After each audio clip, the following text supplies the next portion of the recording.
Numbers Chapter 1. And Jehovah spoke to Moses in the wilderness of Sinai, in the tent of meeting, on the first day of the 2nd month, in the 2nd year of their coming out of the land of Egypt. He said, Take a census of the whole assembly of the Israelites individually according to their families, according to their paternal houses, according to the count of the names of all the males.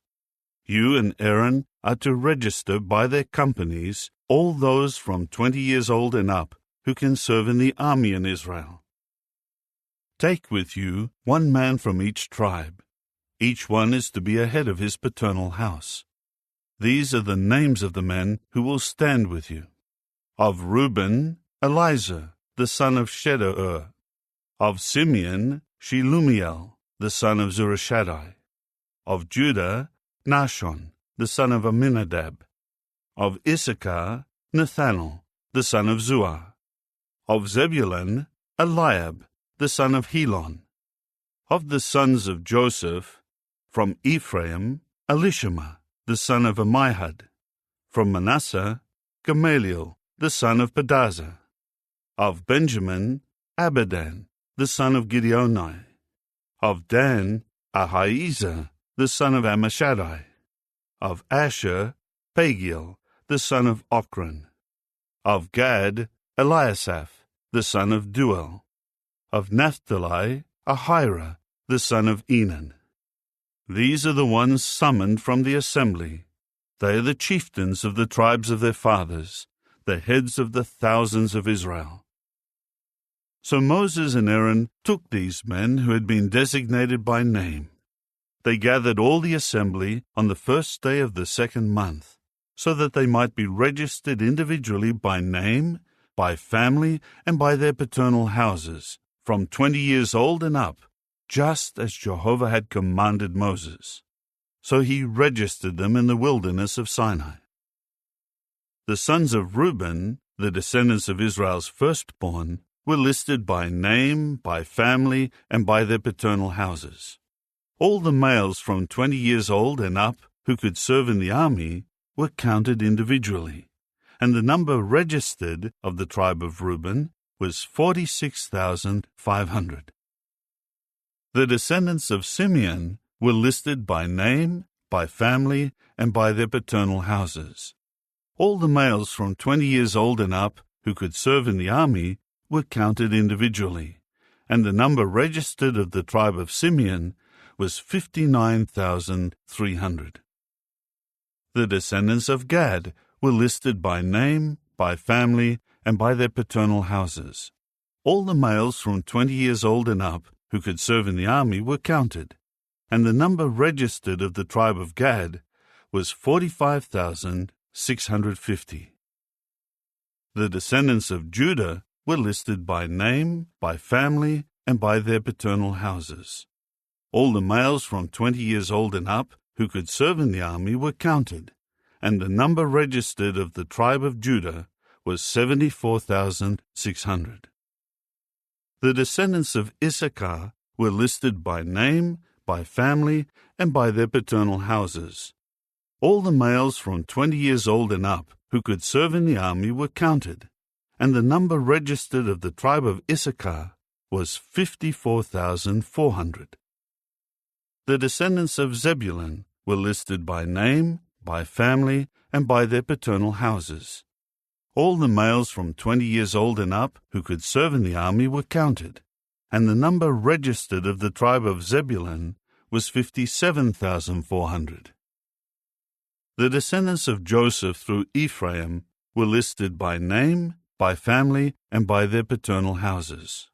All the males from 20 years old and up who could serve in the army were counted, and the number registered of the tribe of Ephraim was 40,500.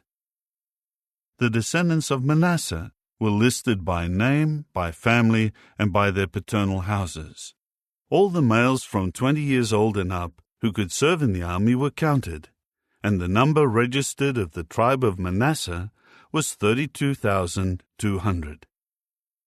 The descendants of Benjamin were listed by name, by family, and by their paternal houses. All the males from 20 years old and up who could serve in the army were counted, and the number registered of the tribe of Benjamin was 35,400. The descendants of Dan were listed by name, by family, and by their paternal houses. All the males from 20 years old and up who could serve in the army were counted, and the number registered of the tribe of Dan was 62,700. The descendants of Asher were listed by name, by family, and by their paternal houses. All the males from 20 years old and up who could serve in the army were counted, and the number registered of the tribe of Asher was 41,500. The descendants of Naphtali were listed by name, by family, and by their paternal houses. All the males from 20 years old and up who could serve in the army were counted, and the number registered of the tribe of Naphtali was 53,400. These were registered by Moses, together with Aaron and the 12 chieftains of Israel, each representing his paternal house. All the Israelites from 20 years old and up who could serve in the army in Israel were registered by their paternal house, and the total number registered was 603,550. But the Levites were not registered in among them by the tribe of their fathers. So Jehovah told Moses, "Only the tribe of Levi you are not to register, and you should not include the number of them along with the other Israelites. You should appoint the Levites over the tabernacle of the testimony, and over all its utensils and over everything that belongs to it. They will carry the tabernacle and all its utensils, and they will minister at it, and they are to camp around the tabernacle.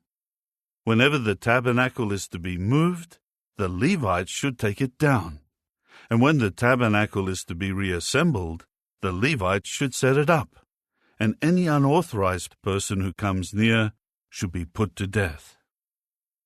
Each Israelite should set up his tent in his assigned camp, each man according to his 3-tribe division by their companies. And the Levites should encamp around the tabernacle of the testimony, so that no indignation may arise against the assembly of the Israelites, and the Levites must be responsible for the care of the tabernacle of the testimony." The people of Israel did all that Jehovah had commanded Moses. They did just so. Chapter 2. Jehovah now spoke to Moses and Aaron, saying, "The Israelites should encamp where their 3-tribe division is assigned, each man near the banner of his paternal house. They should camp facing the tent of meeting, all around it. Those camping on the east side, toward the sunrise, will be the 3-tribe division of the encampment of Judah, by their companies. The chieftain for the sons of Judah is Nahshon, the son of Amminadab.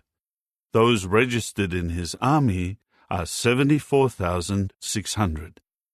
Camping alongside him will be the tribe of Issachar. The chieftain for the sons of Issachar is Nethanel, the son of Zuar. Those registered in his army are 54,400. Next is the tribe of Zebulun. The chieftain for the sons of Zebulun is Eliab, the son of Helon. Those registered in his army are 57,400. All those registered in the armies of the camp of Judah are 186,400. They should break camp first. The 3-tribe division of the encampment of Reuben, by their companies, will be toward the south. The chieftain for the sons of Reuben is Elizur, the son of Shedeur. Those registered in his army are 46,500. Camping alongside him will be the tribe of Simeon. The chieftain for the sons of Simeon is Shelumiel, the son of Zurishaddai. Those registered in his army are 59,300. Next is the tribe of Gad. The chieftain for the sons of Gad is Eliasaph, the son of Ruel. Those registered in his army are 45,650. All those registered in the armies of the camp of Reuben are 151,450, and they should break camp second. When the tent of meeting is moved, the camp of the Levites should be in the middle of the other camps. They should travel in the same order as they encamp, with each in his place according to their 3-tribe divisions. The 3-tribe division of the encampment of Ephraim, by their companies, will be toward the west. The chieftain for the sons of Ephraim is Elishama, the son of Ammihud. Those registered in his army are 40,500. Next to him will be the tribe of Manasseh. The chieftain for the sons of Manasseh is Gamaliel, the son of Pedazur. Those registered in his army are 32,200. Next is the tribe of Benjamin. The chieftain for the sons of Benjamin is Abidan, the son of Gideoni. Those registered in his army are 35,400. All those registered in the armies of the camp of Ephraim are 108,100, and they should break camp third. The 3-tribe division of the encampment of Dan, by their companies, will be toward the north.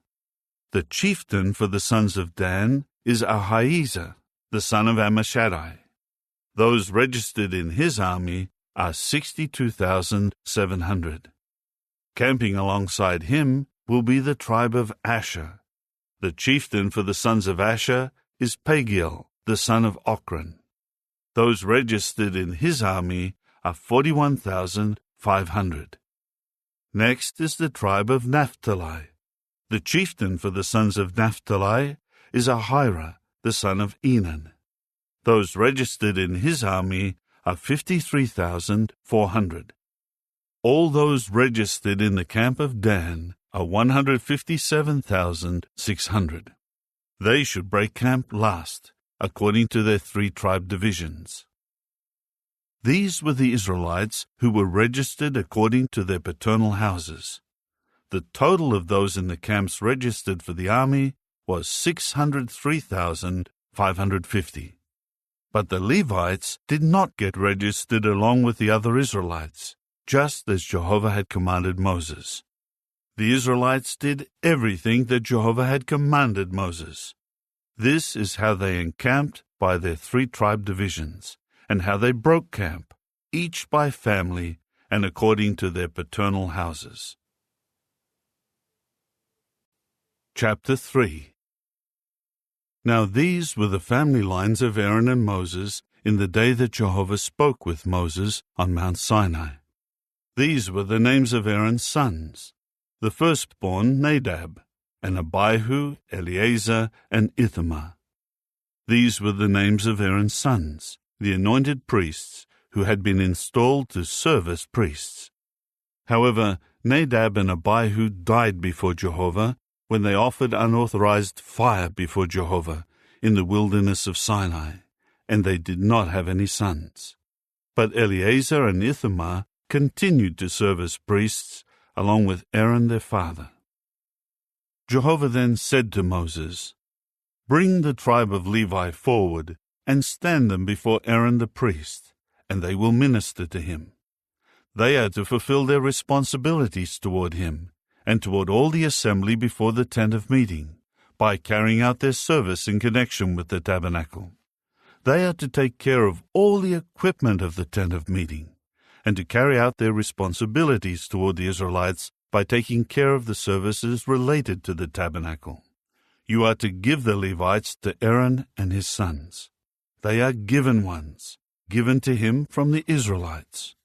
You should appoint Aaron and his sons, and they are to carry out their priestly duties, and any unauthorized person who comes near should be put to death." Jehovah continued to speak to Moses, saying, "As for me, look, I take the Levites from among the Israelites in place of all the firstborn of the Israelites, and the Levites will become mine. For every firstborn is mine. In the day that I struck every firstborn in the land of Egypt, I sanctified to myself every firstborn in Israel, from man to beast. They are to become mine. I am Jehovah. Jehovah spoke further to Moses in the wilderness of Sinai, saying, Register the sons of Levi by their paternal houses and by their families.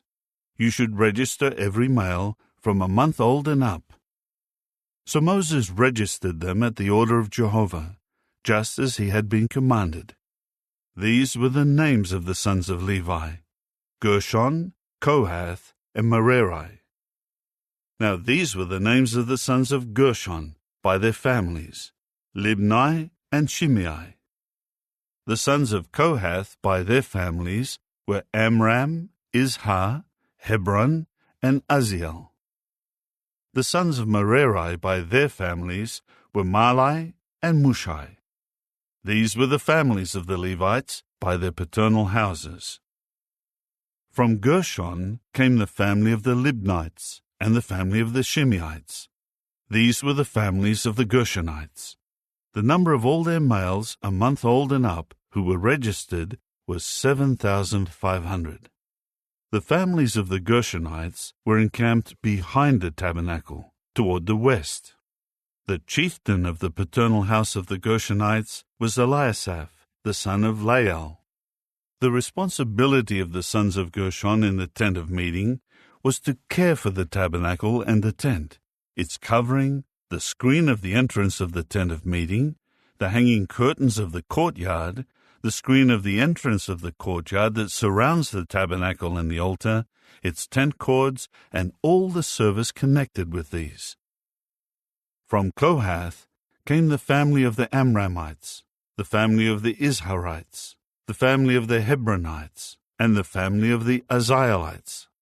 These were the families of the Kohathites. The number of all the males from a month old and up was 8,600. They were responsible for taking care of the holy place.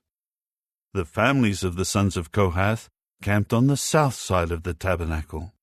The chieftain of the paternal house of the families of the Kohathites was Elizaphan, the son of Uzziel.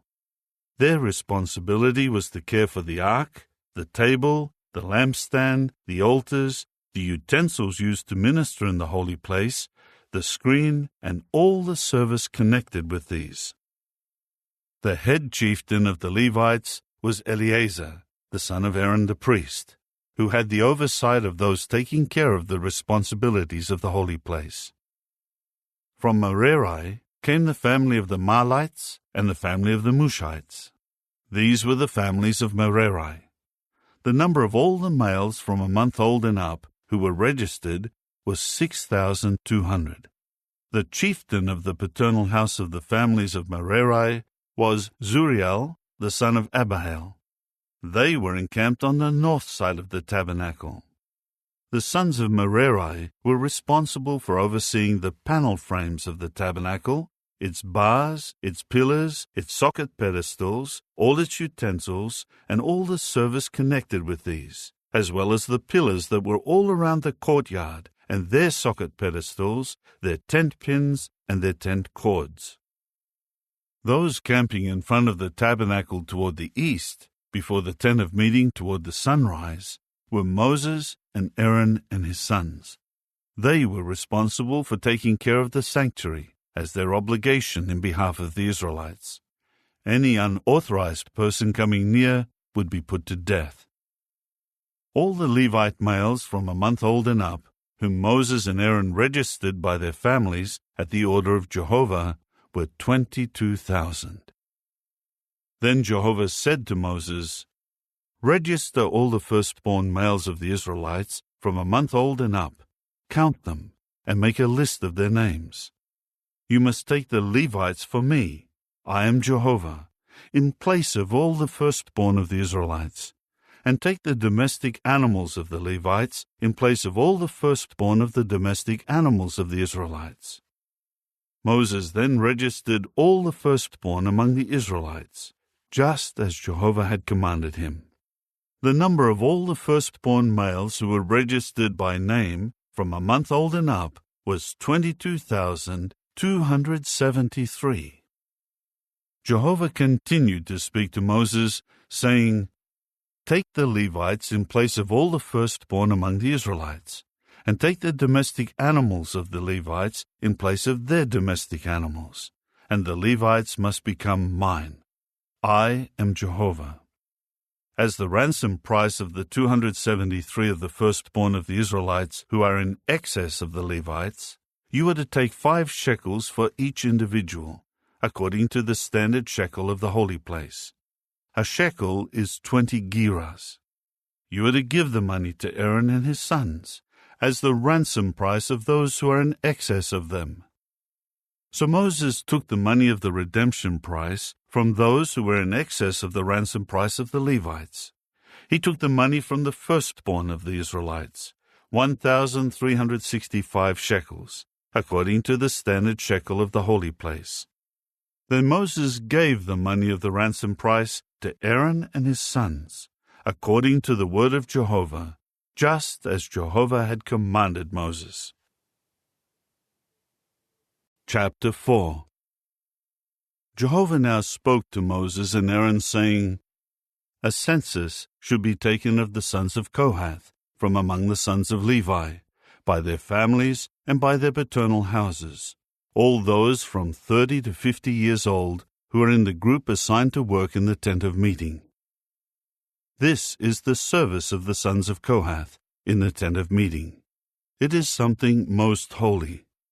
Aaron and his sons will come in when the camp is departing, and take down the screening curtain and cover the ark of the testimony with it.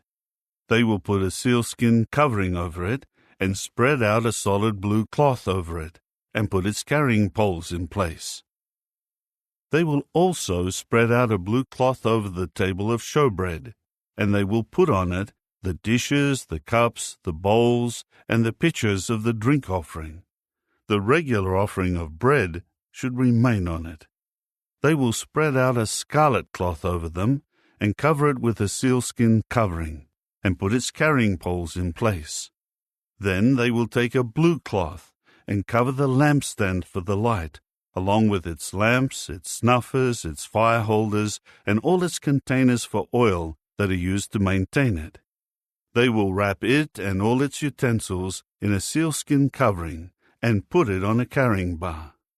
And they will spread out a blue cloth over the golden altar, cover it with a sealskin covering, and put its carrying poles in place. They will then take all the utensils of the ministry with which they regularly minister in the holy place, and put them in a blue cloth, and cover them with a sealskin covering, and put them on a carrying bar. They should remove the ashes from the altar, and spread out a cloth of purple wool over it. They will put on it all its utensils that are used when they minister at the altar, the fire holders, the forks, the shovels, and the bowls, all the utensils of the altar, and they are to spread a sealskin covering over it, and put its carrying poles in place. Aaron and his sons must finish covering the holy place and all the equipment of the holy place when the camp is departing. Then the sons of Kohath will come in to carry them, but they must not touch the holy place, or they will die. These things are the responsibility of the sons of Kohath in connection with the tent of meeting. Eleazar the son of Aaron the priest is responsible for overseeing the oil of the lighting, the perfumed incense, the regular grain offering, and the anointing oil. He has oversight of the entire tabernacle and all that is in it, including the holy place and its utensils.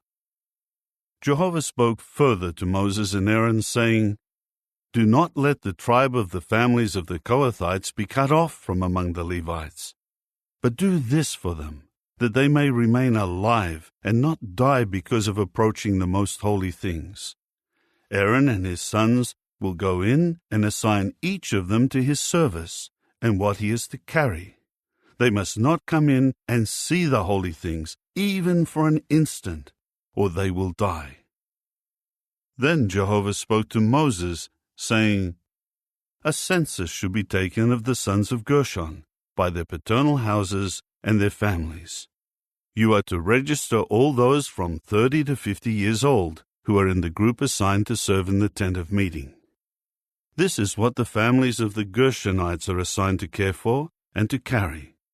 They will carry the tent cloths of the tabernacle, the tent of meeting, its covering and the sealskin covering that is on top over it, the screen of the entrance of the tent of meeting, the hanging curtains of the courtyard, the screen of the entrance of the courtyard that surrounds the tabernacle and the altar, their tent cords, and all their utensils and everything used in its service. This is their assignment. All the service and the loads of the Gershonites should be overseen by Aaron and his sons. You will assign all these loads as their responsibility. This is the service that the families of the Gershonites are to carry out in the tent of meeting, and their responsibilities are under the direction of Ithamar the son of Aaron the priest. As for the sons of Merari, you will register them by family and by their paternal house. From 30 to 50 years old, you will register them, all who are in the group assigned to the service of the tent of meeting. This is what they are responsible for carrying in connection with their service at the tent of meeting. The panel frames of the tabernacle, its bars, its pillars, its socket pedestals, the pillars of the surrounding courtyard, their socket pedestals, their tent pins, and their tent cords, together with all their equipment, and all the service connected with these. You will assign to them by name the equipment they are responsible for carrying. This is how the families of the sons of Merari are to serve at the tent of meeting, under the direction of Ithamar, the son of Aaron the priest. Moses and Aaron and the chieftains of the assembly then registered the sons of the Kohathites by their families and by their paternal house, all those from 30 to 50 years old who were in the group assigned to the service of the tent of meeting. The total of those registered by their families was 2,750. These were registered from the families of the Kohathites, all those who were serving at the tent of meeting. Moses and Aaron registered them at the order of Jehovah through Moses. The sons of Gershon were registered by their families and by their paternal house, all those from 30 to 50 years old who were in the group assigned to the service at the tent of meeting. The total of those registered by their families and by their paternal house was 2,630. This was the registration of the families of the sons of Gershon, all those who were serving at the tent of meeting. Moses and Aaron had them registered at the order of Jehovah. The sons of Merari were registered by their families and by their paternal house, all those from 30 to 50 years old who were in the group assigned to the service at the tent of meeting. The total of those registered of them by their families was 3,200. This was the registration of the families of the sons of Merari, whom Moses and Aaron registered at the order of Jehovah through Moses. Moses and Aaron and the chieftains of Israel registered all these Levites by their families and by their paternal houses. They were from 30 to 50 years old, and all were assigned to serve and carry loads in connection with the tent of meeting. The total of those registered was 8,580. They were registered at the order of Jehovah through Moses, each according to his assigned service and his load. They were registered just as Jehovah had commanded Moses. Chapter 5. Jehovah spoke further to Moses, saying, Command the Israelites to send out of the camp every leprous person, and everyone having a discharge, and everyone unclean by a dead person. Whether a male or a female, you should send them out. You should send them outside the camp, so that they may not contaminate the camps of those in whose midst I am dwelling. Therefore the Israelites did so, and sent them outside the camp. Just as Jehovah told Moses, so the Israelites did. Jehovah continued speaking to Moses, saying, Tell the Israelites, if a man or a woman commits any of the sins of mankind and acts unfaithfully toward Jehovah, that person has become guilty. He must confess the sin that he has committed and return the full amount as compensation for his guilt, and also add a fifth of its value. He is to give it to the one he wronged. But if the victim does not have a close relative to receive the compensation, it should be returned to Jehovah and will belong to the priest, apart from the ram of atonement with which he will make atonement for him.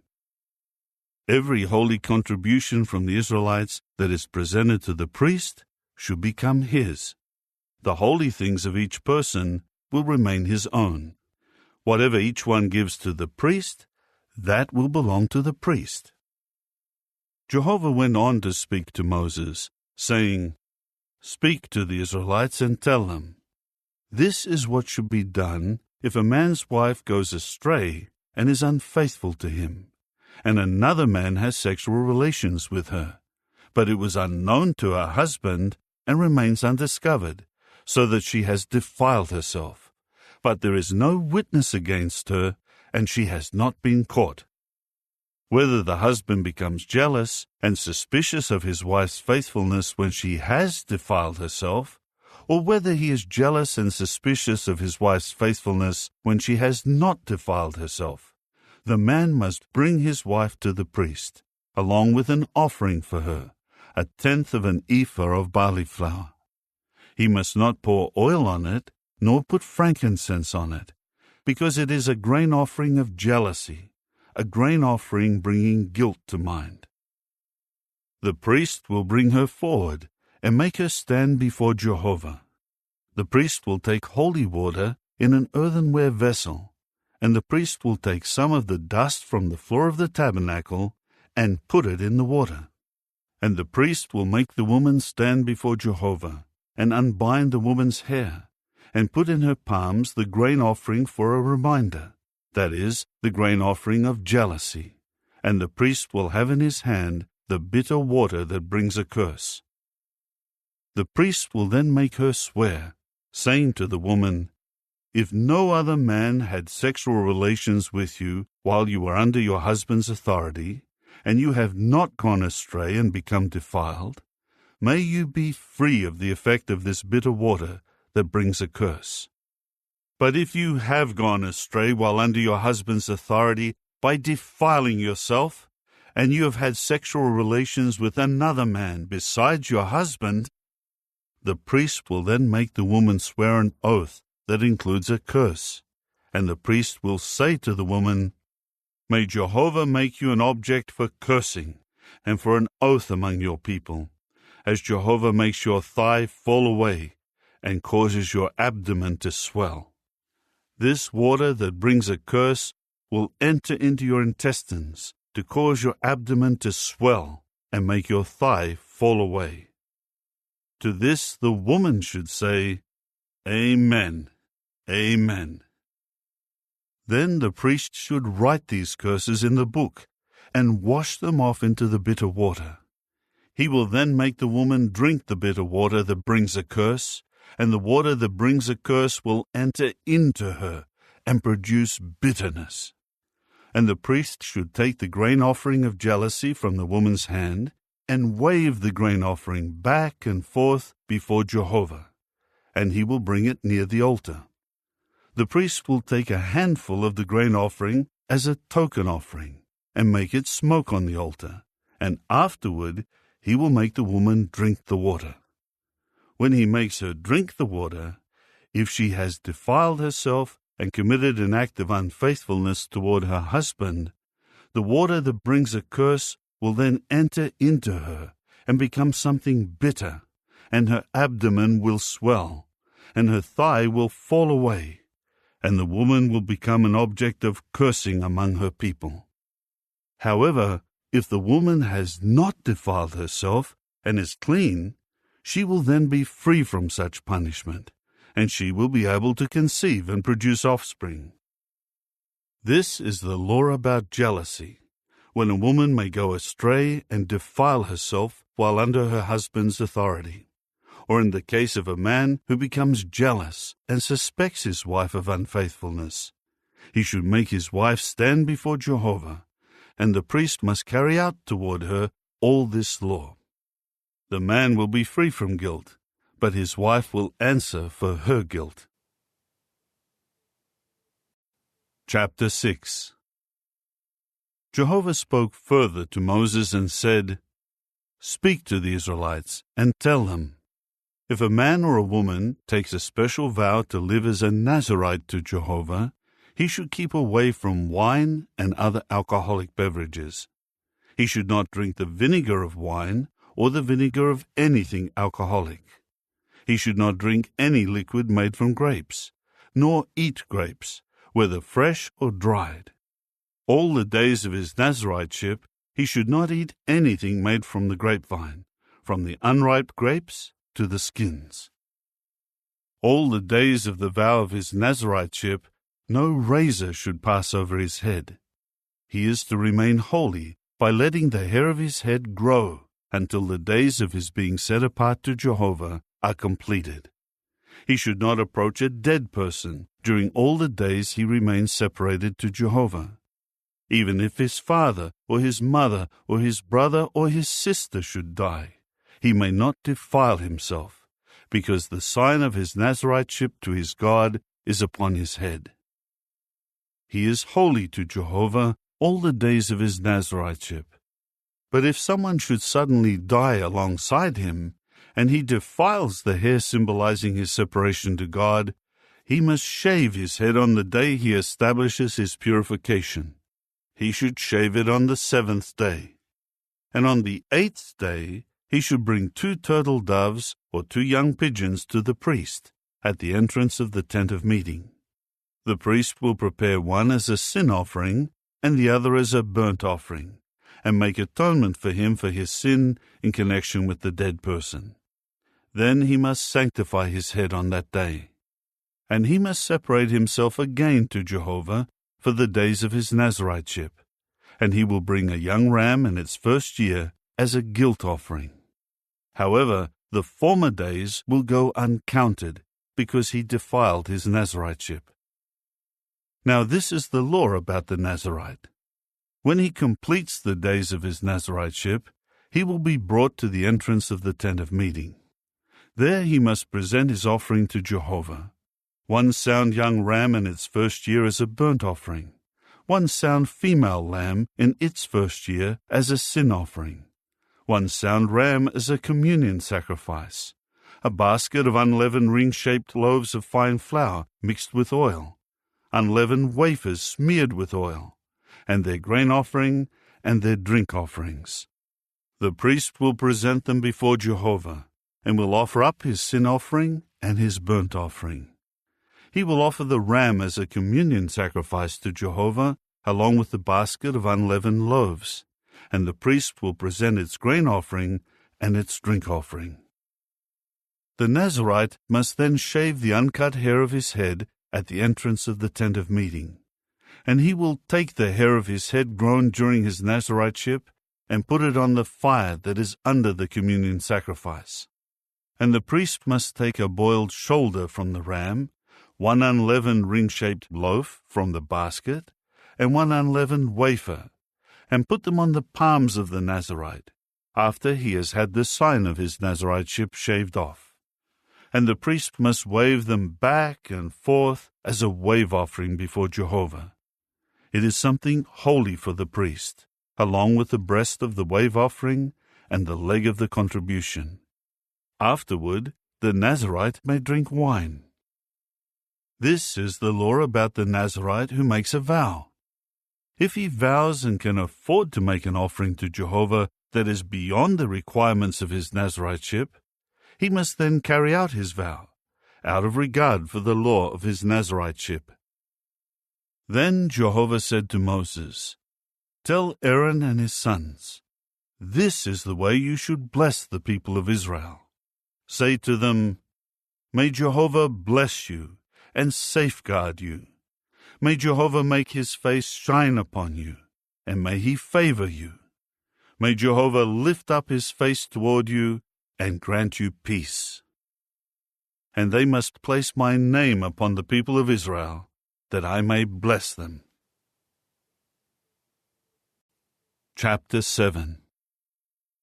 On the day that Moses finished setting up the tabernacle, he anointed it and sanctified it, together with all its furnishings, the altar, and all its utensils.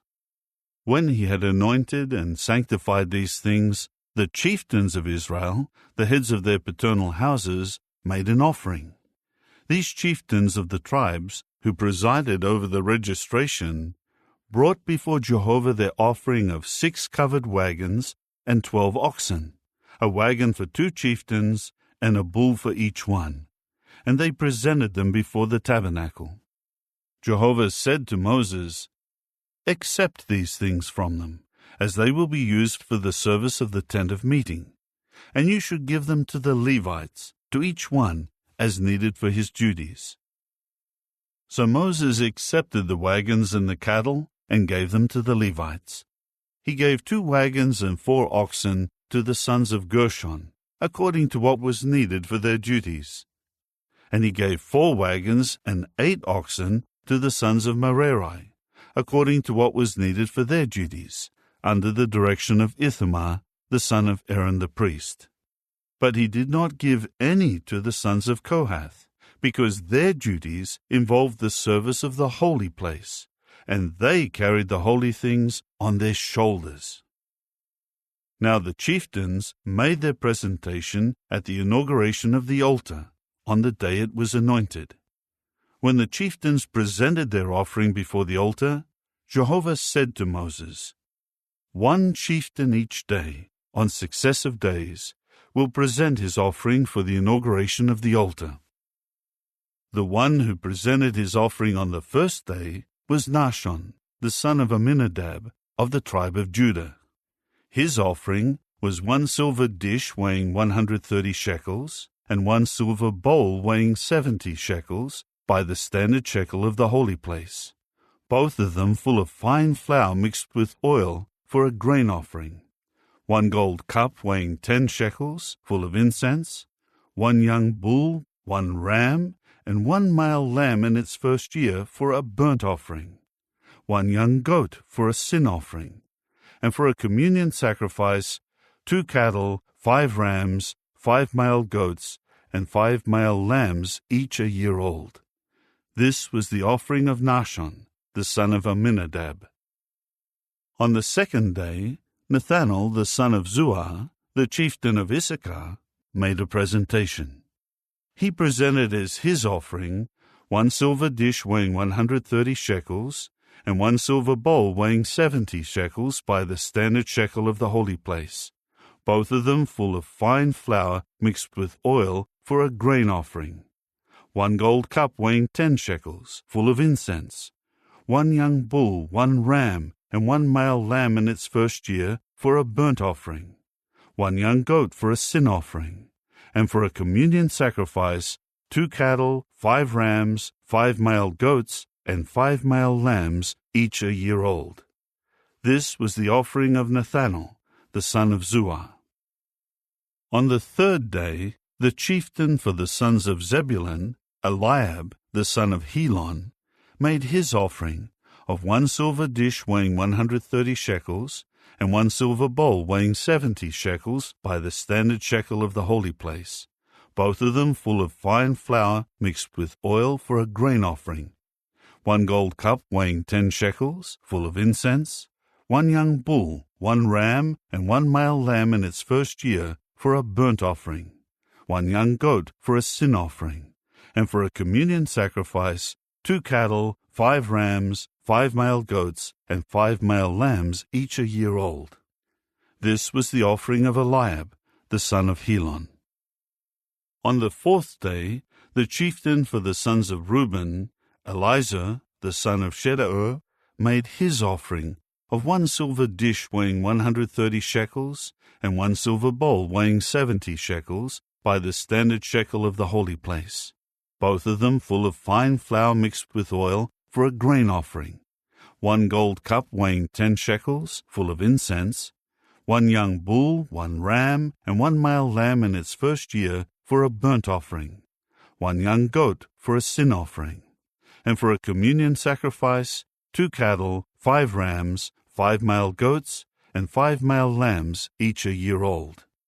This was the offering of Eleazar, the son of Shedeur.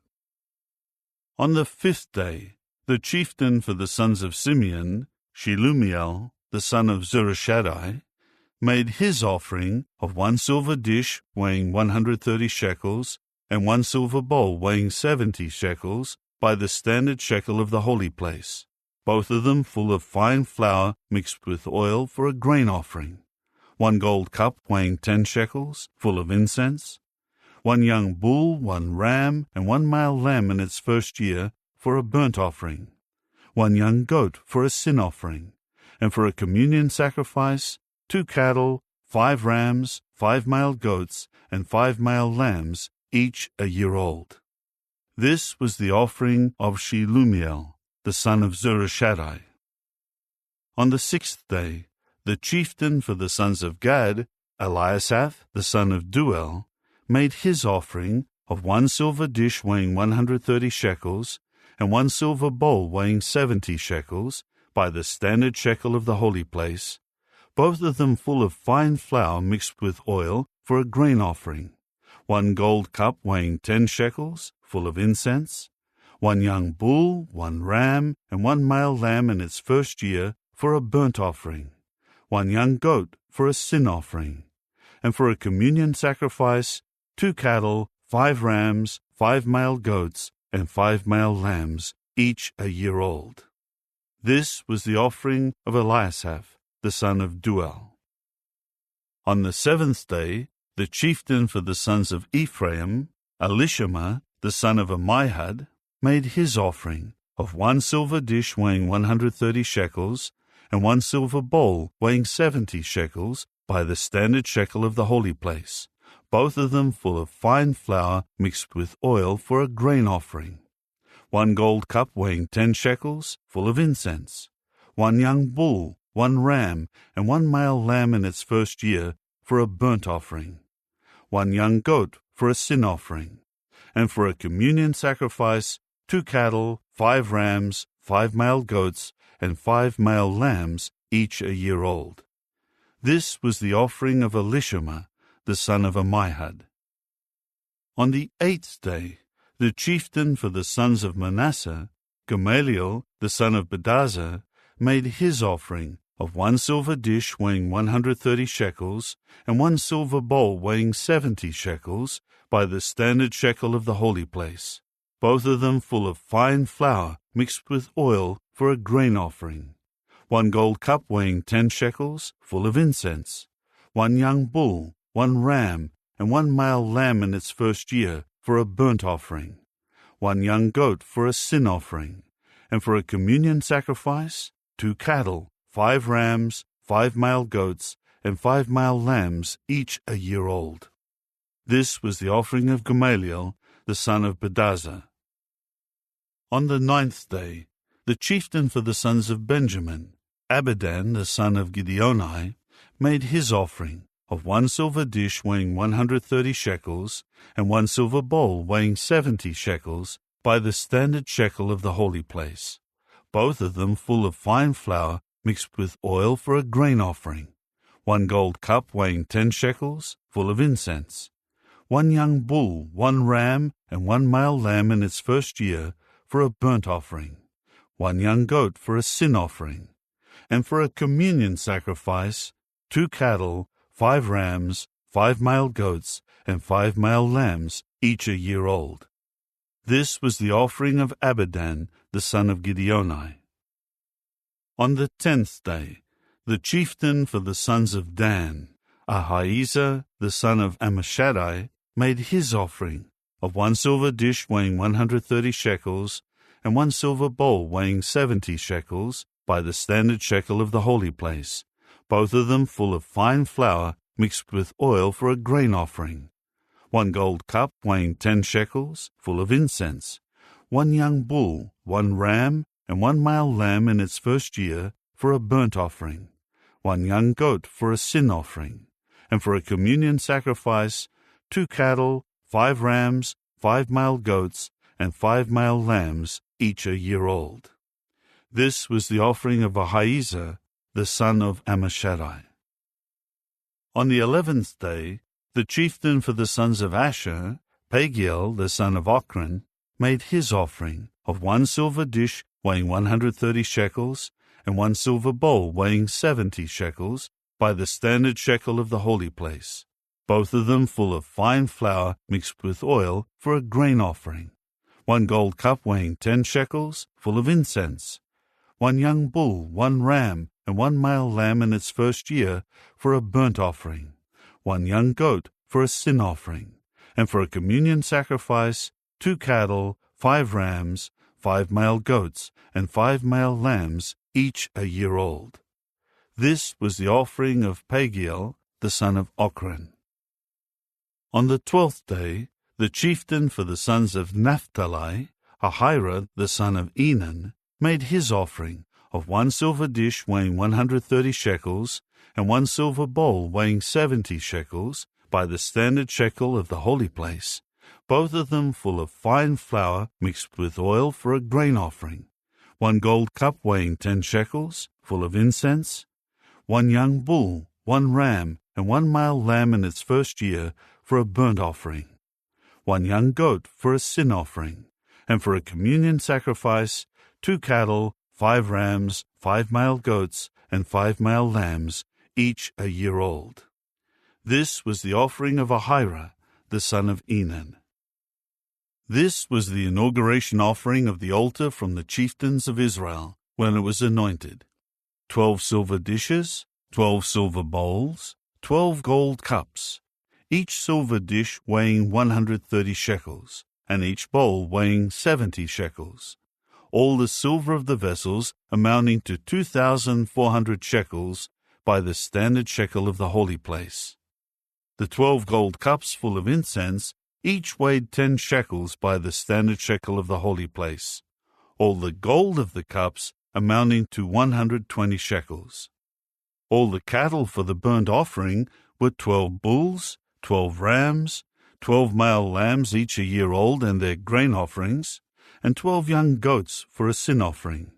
And all the cattle of the communion sacrifice amounted to 24 bulls, 60 rams, 60 male goats, and 60 male lambs, each a year old. This was the inauguration offering of the altar after it was anointed.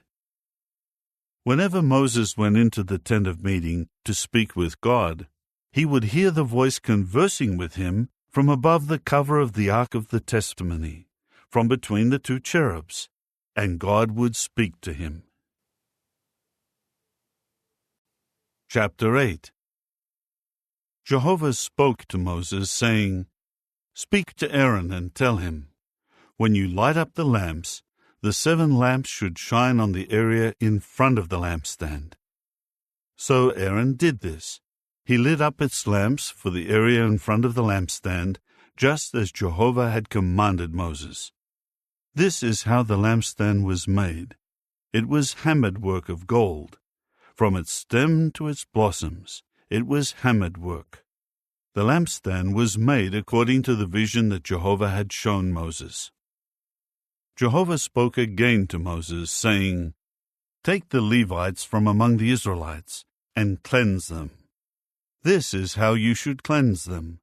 Sprinkle sin-cleansing water on them, and they must shave their whole body with a razor, wash their garments, and cleanse themselves.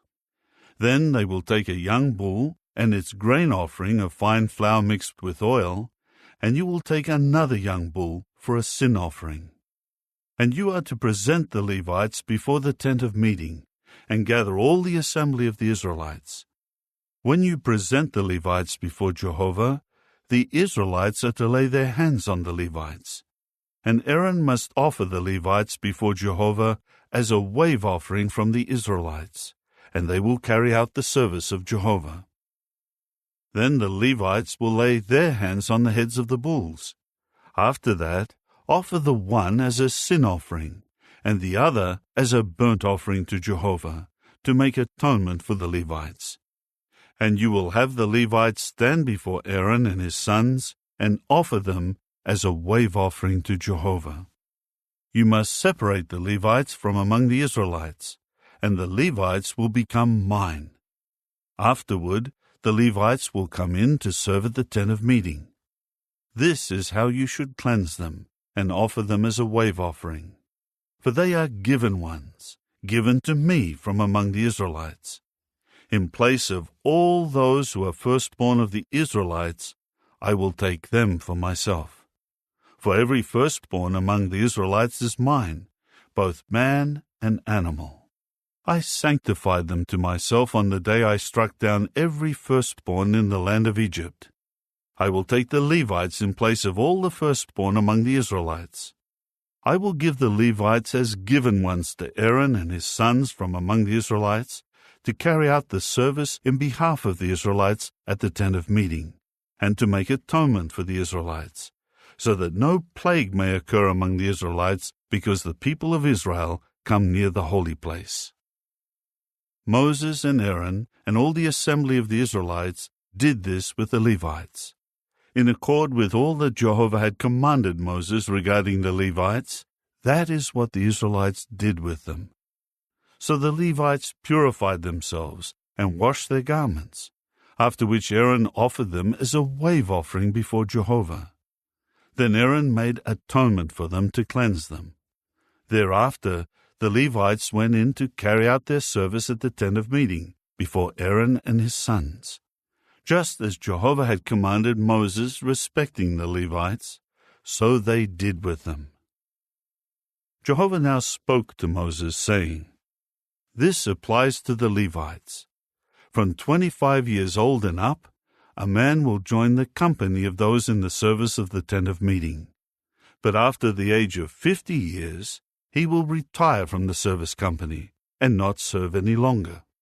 He may minister to his brothers who are taking care of the responsibilities at the tent of meeting, but he must not perform the service there.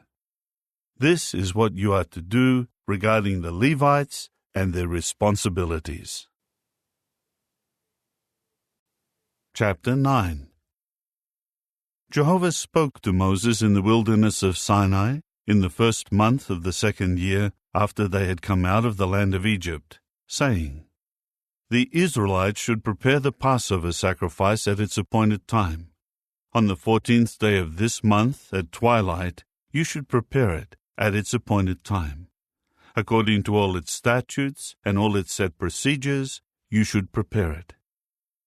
So Moses told the Israelites to prepare the Passover sacrifice. Then they prepared the Passover sacrifice in the first month on the 14th day of the month at twilight in the wilderness of Sinai. According to all that Jehovah had commanded Moses, so the Israelites did. Now there were men who had become unclean by touching a dead body, so that they were not able to prepare the Passover sacrifice on that day.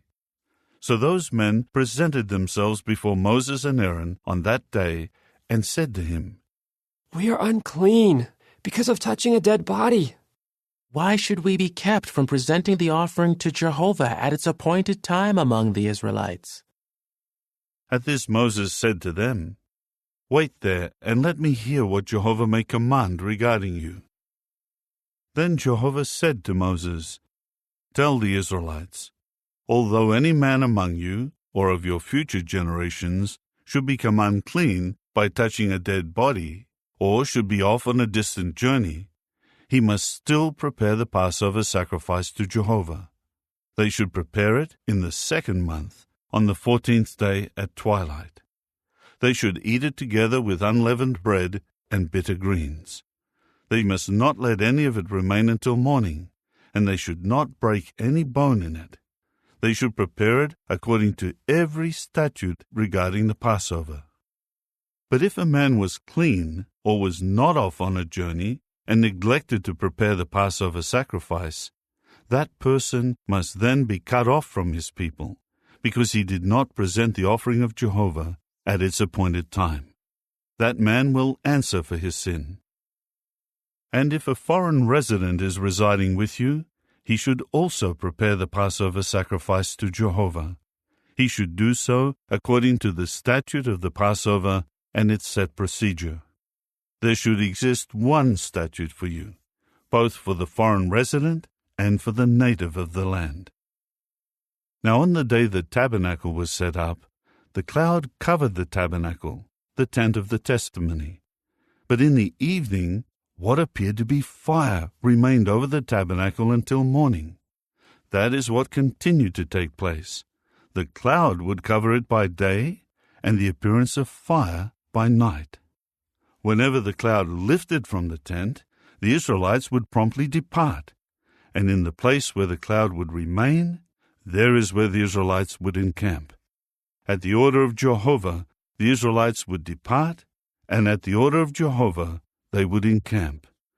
As long as the cloud remained over the tabernacle, they would remain encamped. When the cloud would stay over the tabernacle for many days, the Israelites would obey Jehovah and not depart. Sometimes the cloud would remain for a few days over the tabernacle.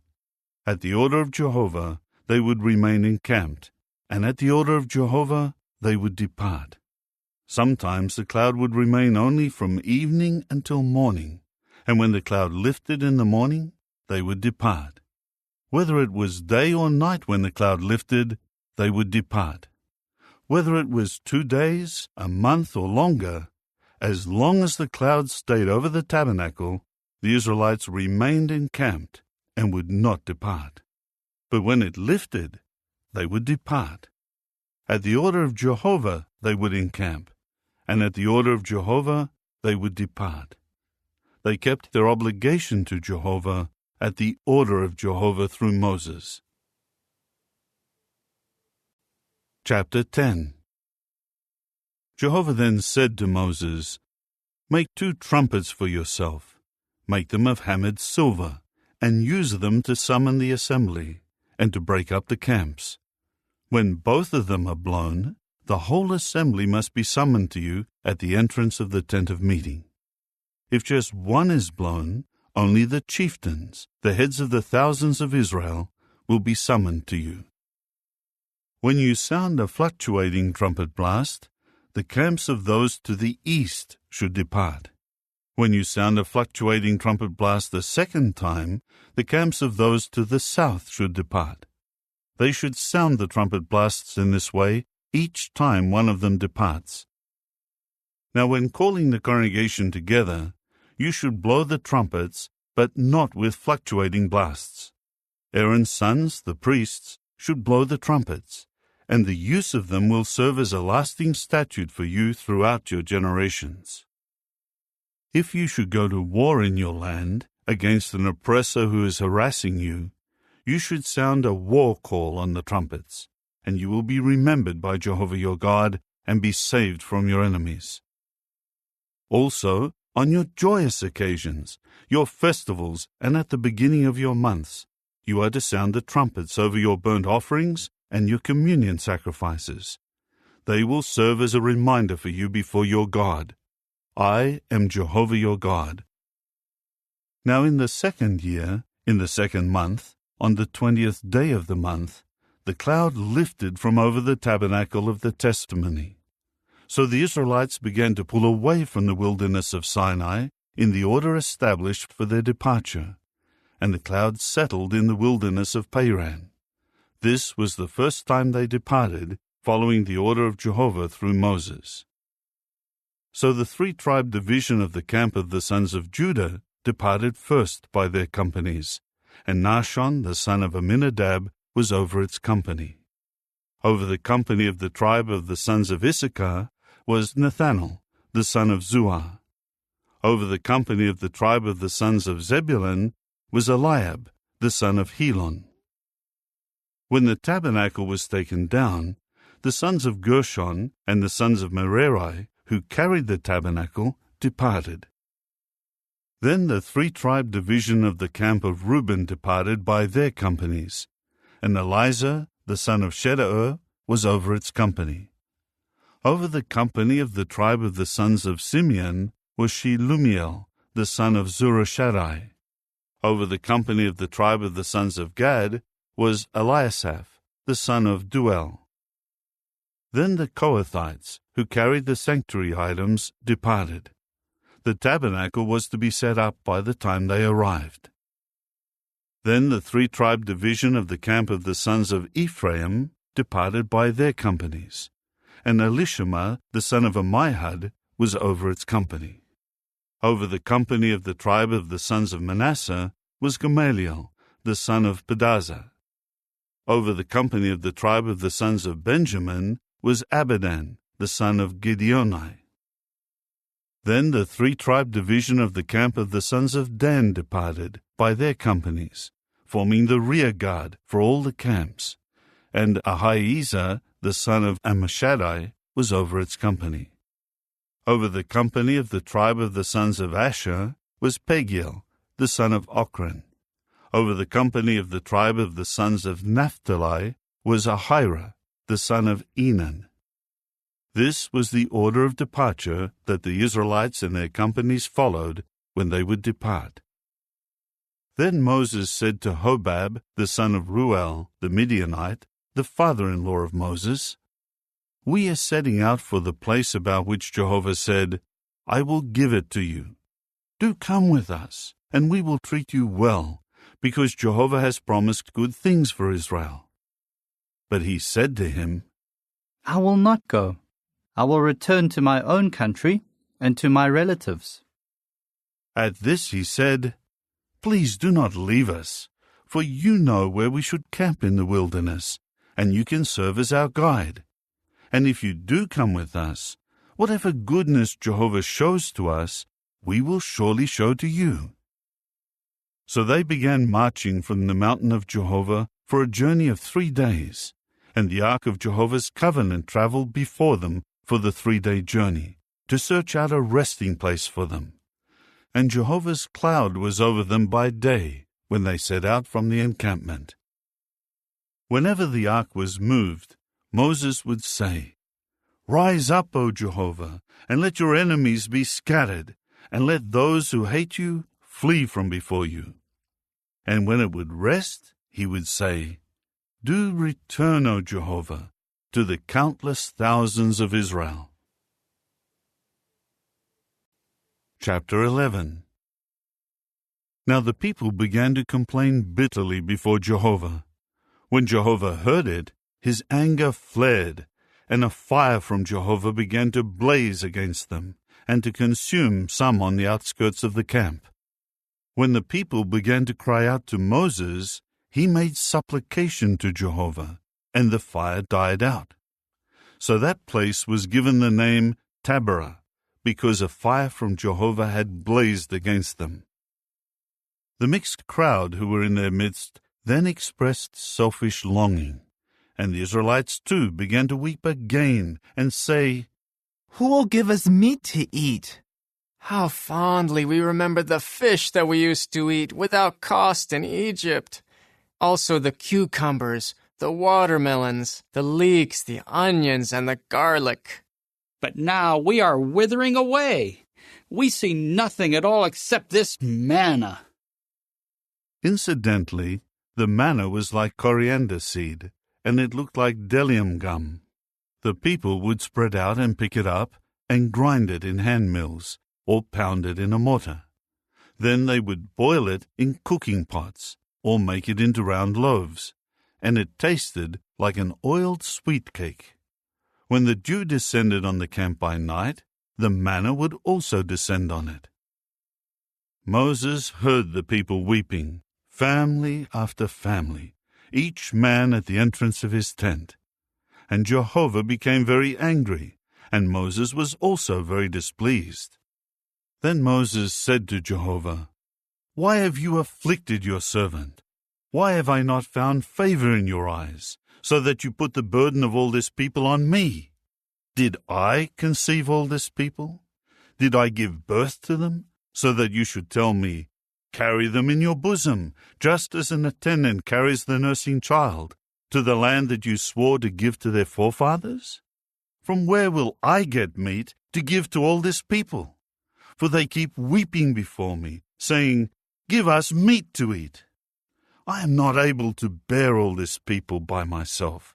It is too much for me. If this is how you are going to treat me, please kill me right now. If I have found favor in your eyes, do not make me see any more calamity." Jehovah replied to Moses, Gather for me 70 men from the elders of Israel, men whom you recognize as elders and officials of the people, and take them to the tent of meeting, and have them stand there with you. I will come down and speak with you there, and I will take away some of the spirit that is on you and place it on them, and they will help you in bearing the burden of the people, so that you may not have to bear it alone. You should say to the people, Sanctify yourselves for tomorrow, for you will certainly eat meat, because you have wept in Jehovah's hearing, and have said, Who will give us meat to eat? It was better for us in Egypt. Jehovah will certainly give you meat, and you will eat. You will eat not 1 day, nor 2 days, nor 5 days, nor 10 days, nor 20 days, but for a whole month of days, until it comes out of your nostrils, and it has become loathsome to you. For you rejected Jehovah, who is in your midst, and you were weeping before him, saying, Why is it that we have come out of Egypt? Then Moses said, The people I am among number 600,000 men on foot, and yet you yourself have said, Meat I will give them, and they will eat enough for a whole month of days. If whole flocks and herds were slaughtered, would it be enough for them? Or if all the fish of the sea were caught, would it be enough for them? Jehovah then said to Moses, Is the hand of Jehovah too short? Now you will see whether what I say will happen to you or not. So Moses went out and spoke the words of Jehovah to the people. And he gathered 70 men from the elders of the people, and had them stand around the tent. Then Jehovah came down in a cloud and spoke to him, and took away some of the spirit that was on him, and put it on each of the 70 elders. And as soon as the spirit settled down on them, they began to behave as prophets, but they did not do it again. There were 2 of the men still in the camp. Their names were Eldad and Medad, and the Spirit began to settle down on them, as they were among those whose names had been written down, but they had not gone out to the tent. So they began to behave as prophets in the camp. And a young man ran and reported to Moses, Eldad and Medad are behaving as prophets in the camp. Then Joshua the son of Nun, the minister of Moses from his youth, responded and said, My lord Moses, restrain them. But Moses said to him, Are you jealous for me? No. I wish that all of Jehovah's people were prophets, and that Jehovah would put his spirit on them. Later, Moses returned to the camp along with the elders of Israel. Then a wind from Jehovah sprang up and began driving quail from the sea and causing them to fall around the camp, about a day's journey on this side and a day's journey on the other side, all around the camp, and they were about 2 cubits deep on the ground. So all that day and all night and all the next day the people stayed up and gathered the quail. No one gathered less than 10 homers, and they kept spreading them all around the camp for themselves. But while the meat was still between their teeth, before it could be chewed, Jehovah's anger blazed against the people, and Jehovah began striking the people with a very great slaughter. So they gave that place the name Kibroth-Hattaavah, because there they buried the people who showed selfish craving. From Kibroth-Hattaavah the people departed for Hazeroth, and they remained at Hazeroth. Chapter 12. Now Miriam and Aaron began to speak against Moses because of the Cushite wife he had married, for he had taken a Cushite wife. They were saying, Is it only by Moses that Jehovah has spoken? Has he not also spoken through us? And Jehovah was listening. Now the man Moses was by far the meekest of all the men on the face of the earth. Jehovah suddenly said to Moses and Aaron and Miriam, Go out, the 3 of you, to the tent of meeting. So the three of them went out. And Jehovah came down in the pillar of cloud, and stood at the entrance of the tent, and called Aaron and Miriam. Both of them went forward. He then said, "Hear my words, please. If there was a prophet of Jehovah among you, I would make myself known to him in a vision, and I would speak to him in a dream. But it is not that way with my servant Moses. He is being entrusted with all my house. Face to face I speak to him, openly, not by riddles, and the appearance of Jehovah is what he sees. Why then did you not fear to speak against my servant, against Moses?" So Jehovah's anger burned against them, and he departed from them. The cloud moved away from over the tent, and look, Miriam was struck with leprosy, as white as snow. Then Aaron turned toward Miriam, and he saw that she was struck with leprosy. Immediately Aaron said to Moses, "I beg you, my lord, please do not hold this sin against us. We have acted foolishly in what we have done. Please, do not let her continue like someone dead, whose flesh is half eaten away at birth." And Moses began to cry out to Jehovah, saying, "O God, please heal her, please."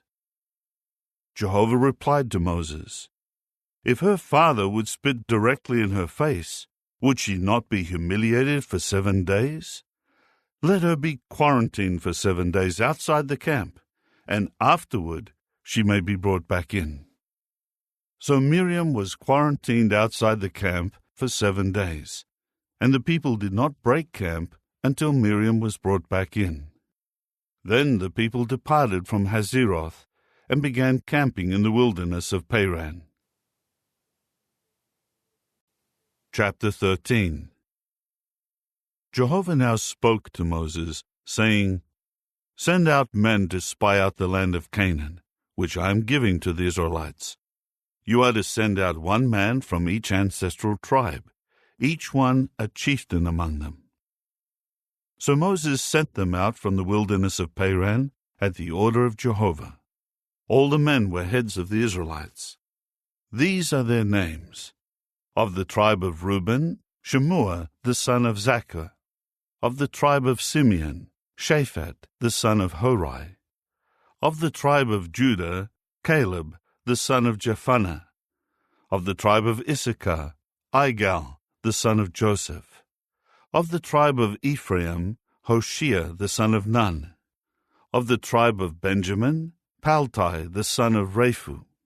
Of the tribe of Zebulun, Gadiel the son of Sodai. Of the tribe of Joseph, for the tribe of Manasseh, Gadai the son of Susai. Of the tribe of Dan, Amiel the son of Gamalai. Of the tribe of Asher, Sethur the son of Michael. Of the tribe of Naphtali, Nabai the son of Vaphsai. Of the tribe of Gad, Guel the son of Machai. These are the names of the men whom Moses sent to spy out the land. And Moses gave the name Joshua to Hoshea the son of Nun. When Moses was sending them to spy out the land of Canaan, he said to them, "Go up there into the Negeb, and then go up into the mountainous region. You must see what kind of land it is, and whether the people who are dwelling in it are strong or weak, few or many, and whether the land is good or bad, and whether the cities they are dwelling in are encampments or fortifications. And find out whether the land is rich or poor, and whether there are trees in it or not. You must be courageous and take some of the fruitage of the land." Now it was the season of the first ripe grapes. So they went up and spied out the land from the wilderness of Zin to Rehob, near Lebo-Hamath. When they went up into the Negeb, they came to Hebron, where Ahiman, Shishai, and Talmai, the Anakim, were living. Incidentally, Hebron had been built 7 years before Zoan of Egypt. When they came to the valley of Eshcol, There they cut down a branch with one cluster of grapes, which 2 of the men had to carry on a bar, as well as some of the pomegranates and figs. They called that place the Valley of Eshcol, because of the cluster that the Israelites cut down from there. At the end of 40 days, they returned from spying out the land. So they came back to Moses and Aaron and all the assembly of the Israelites in the wilderness of Paran, at Kadesh. They brought back a report to all the assembly and showed them the fruitage of the land. This is what they reported to Moses. We entered the land into which you sent us, and it is indeed flowing with milk and honey, and this is its fruitage. Nevertheless, the people who dwell in the land are strong, and the fortified cities are very great. We also saw the Anakim there. The Amalekites are dwelling in the land of the Negeb, and the Hittites, the Jebusites, and the Amorites are dwelling in the mountainous region, and the Canaanites are dwelling by the sea and along the Jordan. Then Caleb tried to calm the people as they stood before Moses by saying, "Let us go up immediately, and we are sure to take possession of it, because we can surely conquer it." But the men who went up with him said, "We are not able to go up against the people, because they are stronger than we are." And they kept on giving the Israelites a bad report about the land that they had spied out, saying, "The land that we passed through to spy out is a land that devours its inhabitants, and all the people whom we saw in it are men of extraordinary size. And there we saw the Nephilim, the sons of Anak, who are from the Nephilim. And in comparison, we seemed like grasshoppers, both to us and to them." Chapter 14. Then all the assembly raised their voice, and the people continued crying out and weeping all through that night. All the Israelites began to murmur against Moses and Aaron, and the whole assembly spoke against them, saying, "If only we had died in the land of Egypt, or if only we had died in this wilderness." Why is Jehovah bringing us to this land to fall by the sword? Our wives and children will become plunder. Is it not better for us to return to Egypt? They were even saying to one another, "Let us appoint a leader and return to Egypt." At this Moses and Aaron fell with their faces to the ground before the whole assembled congregation of the Israelites. Joshua the son of Nun and Caleb the son of Jephunneh, who were among those who spied out the land, ripped their garments apart, and they said this to all the assembly of the Israelites: "The land that we passed through to spy out is a very, very good land. If Jehovah is pleased with us, He will certainly bring us into this land and give it to us, a land that is flowing with milk and honey." But you must not rebel against Jehovah, and you must not fear the people of the land, for we will devour them. Their protection has been removed from them, and Jehovah is with us. Do not fear them. However, all the assembly talked of stoning them. But Jehovah's glory appeared on the tent of meeting to all the people of Israel. Then Jehovah said to Moses, "How much longer will this people treat me without respect? And how much longer will they not put faith in me, in spite of all the signs that I performed among them? Let me strike them with pestilence and drive them away, and let me make you into a nation greater and mightier than they are." But Moses said to Jehovah, "Then the Egyptians, from whose midst you brought this people out by your power, will hear, and they will speak about it to the inhabitants of this land. These also have heard that you, Jehovah, are among this people, and have appeared to them face to face. You are Jehovah, and your cloud is standing over them, and you are going before them in the pillar of cloud by day, and in the pillar of fire by night. If you put this people to death all at once, the nations who have heard of your fame would say this: Jehovah was not able to bring this people into the land he swore to give them, so he slaughtered them in the wilderness. Please now, Jehovah, let your power be great, as you promised when you said, Jehovah, slow to anger and abundant in loyal love, pardoning error and transgression, but he will by no means leave the guilty unpunished, bringing punishment for the error of fathers upon sons, upon the third generation, and upon the fourth generation. Forgive, please, the error of this people according to your great loyal love, just as you have pardoned this people from Egypt until now. Then Jehovah said, I forgive them according to your word. But on the other hand, as surely as I live, all the earth will be filled with the glory of Jehovah. However, not one of the men who have seen my glory and my signs that I performed in Egypt and in the wilderness, and yet have kept testing me these 10 times, and have not listened to my voice, will ever see the land about which I swore to their fathers. No, not one of those treating me without respect will see it. But because my servant Caleb had a different spirit, and kept following after me wholeheartedly, I will certainly bring him into the land where he went, and his offspring will take possession of it. Since the Amalekites and the Canaanites are dwelling in the valley, you should turn back tomorrow, and set off for the wilderness by the way of the Red Sea. Jehovah then said to Moses and Aaron, How much longer will this evil assembly keep up this murmuring against me? I have heard what the Israelites are murmuring against me.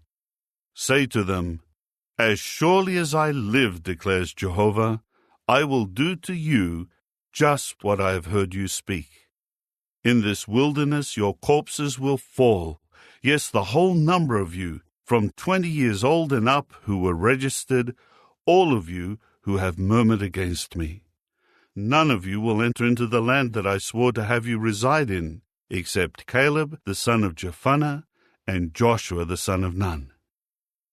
And I will bring in your children, who you said would become plunder, and they will get to know the land that you have rejected.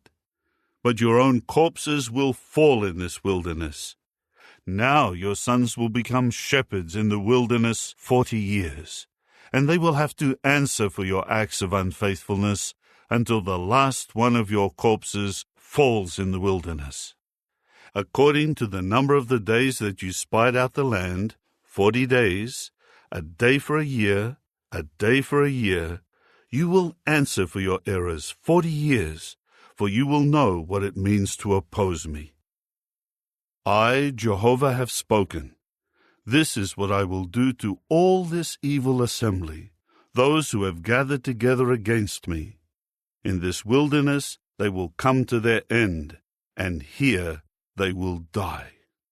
The men whom Moses sent to spy out the land, and who caused the whole assembly to murmur against him when they returned with a bad report about the land, yes, the men who brought back the bad report about the land will be struck down and die before Jehovah. But Joshua the son of Nun and Caleb the son of Jephunneh, who were among those who went to spy out the land, will certainly keep living. When Moses spoke these words to all the Israelites, the people began to mourn a great deal. Moreover, they got up early in the morning and tried to go up to the top of the mountain, saying, Here we are ready to go up to the place that Jehovah spoke about, for we have sinned. But Moses said, Why are you going beyond the order of Jehovah? This will not succeed. Do not go up, for Jehovah is not with you, and you will be defeated by your enemies.